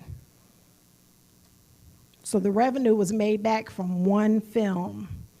So basically, we either not making funds or we breaking even. That's what's happening. That's what I see with the numbers. So, I mean, numbers don't lie. That I is. wish you was not standing in front of me. No, it's okay. No, and that is a really, it's a really, it's a really good point. No, it's a really good point, but I do want to bring up that because Gaither is a resource, because it's a facility that's available, it's not really, this is not corporate. So it's not there to actually drive revenue, which is corporations. We're spending taxpayers' dollars, so that's the issue with, I know it's not corporate, but it's a little bit more serious because we're spending taxpayers' dollars. Right, but the opportunity for the revenue increase is there. We have to just market it accordingly. We have to actually promote it accordingly. And of course, this is not my I know. forever That's why I wish he position. was not No, in no, front no, of me. this I was is not like, my forever position, but the person hire that. actor or something to present it. 'Cause I was like, I wish he was not in front of me. But the next person, the actual person that's the special projects coordinator, they're going to be the ones that is going to own that responsibility of driving and drawing the revenue to this particular facility, along with the other initiatives that are there to do graveyard or cemetery and things like that, where we're going to be working on that as an initiative as well. So currently, you're looking at what you see right now, but I think just like Tyler Perry, he went out and purchased that particular property. We own it, so we can make it what we want it to be versus what it is. So let's not look at what it is today. Let's look at, we have 5 commissioners. How do you want it to be perceived? How do you want it to look? How do we want to market it? And if that's what you want it to be, we own it. We can make it what we want it to be. And the revenue opportunities are there. And I agree with that, but unless we are in the business of event planning and movie making, and the county is not in the business of event planning and movie making. So I'm gonna be quiet because you are so sweet, and I'm gonna be quiet. We really are, though. We are the movie Hollywood of the South. But it's not our role as the local government. That's not our role. So that's the only thing that I'm seeing it as. Yeah. Whatever the commissioners vote for, then, but that's just not. I'm done. Thank you, ma'am. Anyone else? Commissioner Cowan. Thank you, Mr. Chairman. I think from what I'm hearing here is, and I've mentioned this to you before, we need to get a plan for Gaithers down there. And your options are basically we continue it, we own it, we continue it, we run it, and we put a plan together to market it. Or you could lease it to an events company and draw a return off of whatever they have out there, or you could sell it. I mean, that's pretty much it that I can think of. But I think the historical value out there, a lot of the older houses and some of the old cabins that were around Newton County were moved down there as a part of that, making that a cultural and historical area. There's a church down there, there's an old store down there. There's also a pavilion that was built out there for, it's got a kitchen in it. There's public bathrooms out there. So it's already set up as a pretty good site, but we got to make a plan on what we're going to do with it. We can't, for the last 6 years or so, we've just kind of tossed the football back and forth, trying to figure out what to do with it. We had the lady that came up and did the Black Historical Cemetery. Dr. Alvarado. Very, very good presentation, I thought.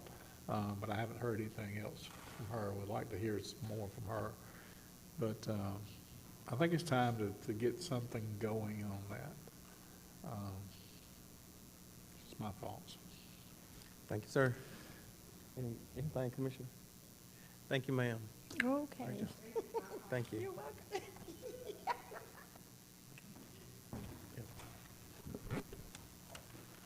That's all the presentations for today, Mr. Chairman, but there is time that has been set aside from now till 5 for discussion, for commissioners' discussion, if the members want to discuss anything that's been presented today.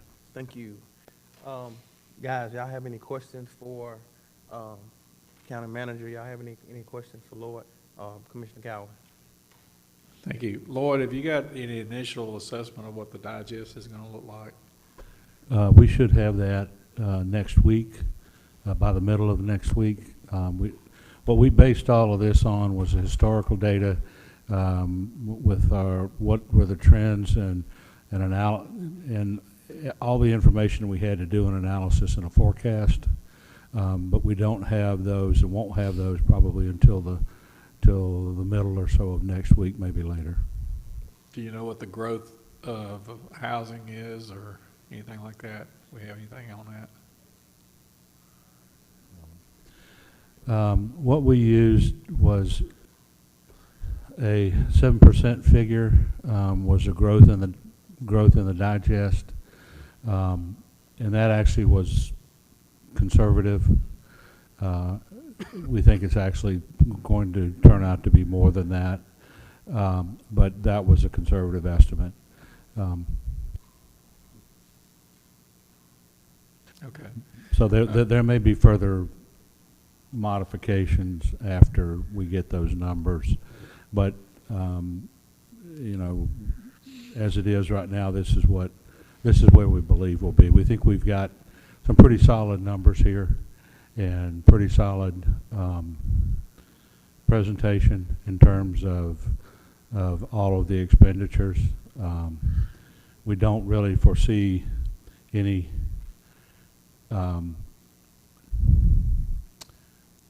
I don't know that we're very far off the mark on revenues. I feel pretty confident that what we've estimated our revenues to be, that's what they'll be. And what is our perceived employee increase or expected employee increase? I'm sorry, the expected employee increase for in salaries? Salaries. Right at 4.5%. We will be per employee? For employees, yes, sir. Per employee? Yes, sir. We are moving into the next step of our step system. We will be reevaluating our salary schedules this year and to see where we are. I believe, and it appears that we are, because we've maintained those steps over the last 3 years, that with this additional year, we will be very competitive with all of the other counties that we compete with and the other industries that we compete with. And so it's necessary, I believe, for us to continue that trend. And we do have the ability to do that based on the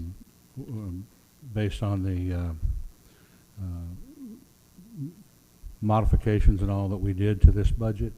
And we do believe that we have the money to do that. Will that get our public safety people to a market level?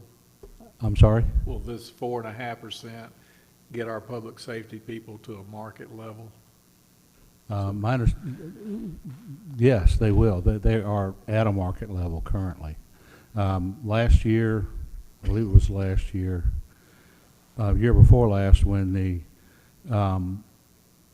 sheriff and the board approved, the sheriff asked and the board approved an additional raise to bring all of the entry-level deputies to $19 an hour, brought them to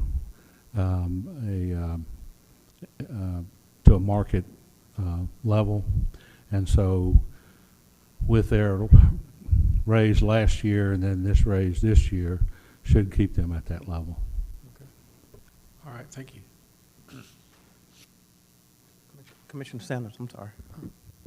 After looking at all the figures for the budget, and I was looking at some of the requests for vehicles and some that already had vehicles that just recently, as of 2021, this year, that have received it, I believe that on some notes, we need to make sure that we're distributing those funds correctly or in the right way when it comes to the vehicles, and making sure that every department in the county is taken care of.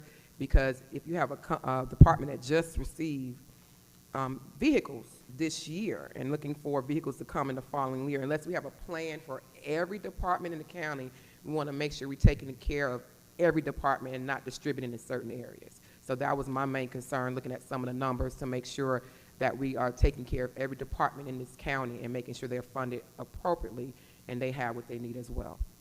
And we are doing that to the best of our ability. Some of the vehicles that were requested are not being approved. We have not moved all of those requests. There were several that we did not that did not feel warranted replacement yet. But we are doing that, and we do try to keep them as best as we can. We have 20-year-old vehicles all around the county, you know, in several places. So, but the age of the vehicle is really not as important, or the mileage for that matter, as is not near as important as the condition of the vehicle. We've got some vehicles that are 20 years old but only have, you know, 110,000 miles on them. So they've got a lot of life left in them. Same thing, we've got vehicles that are 10 years old with a couple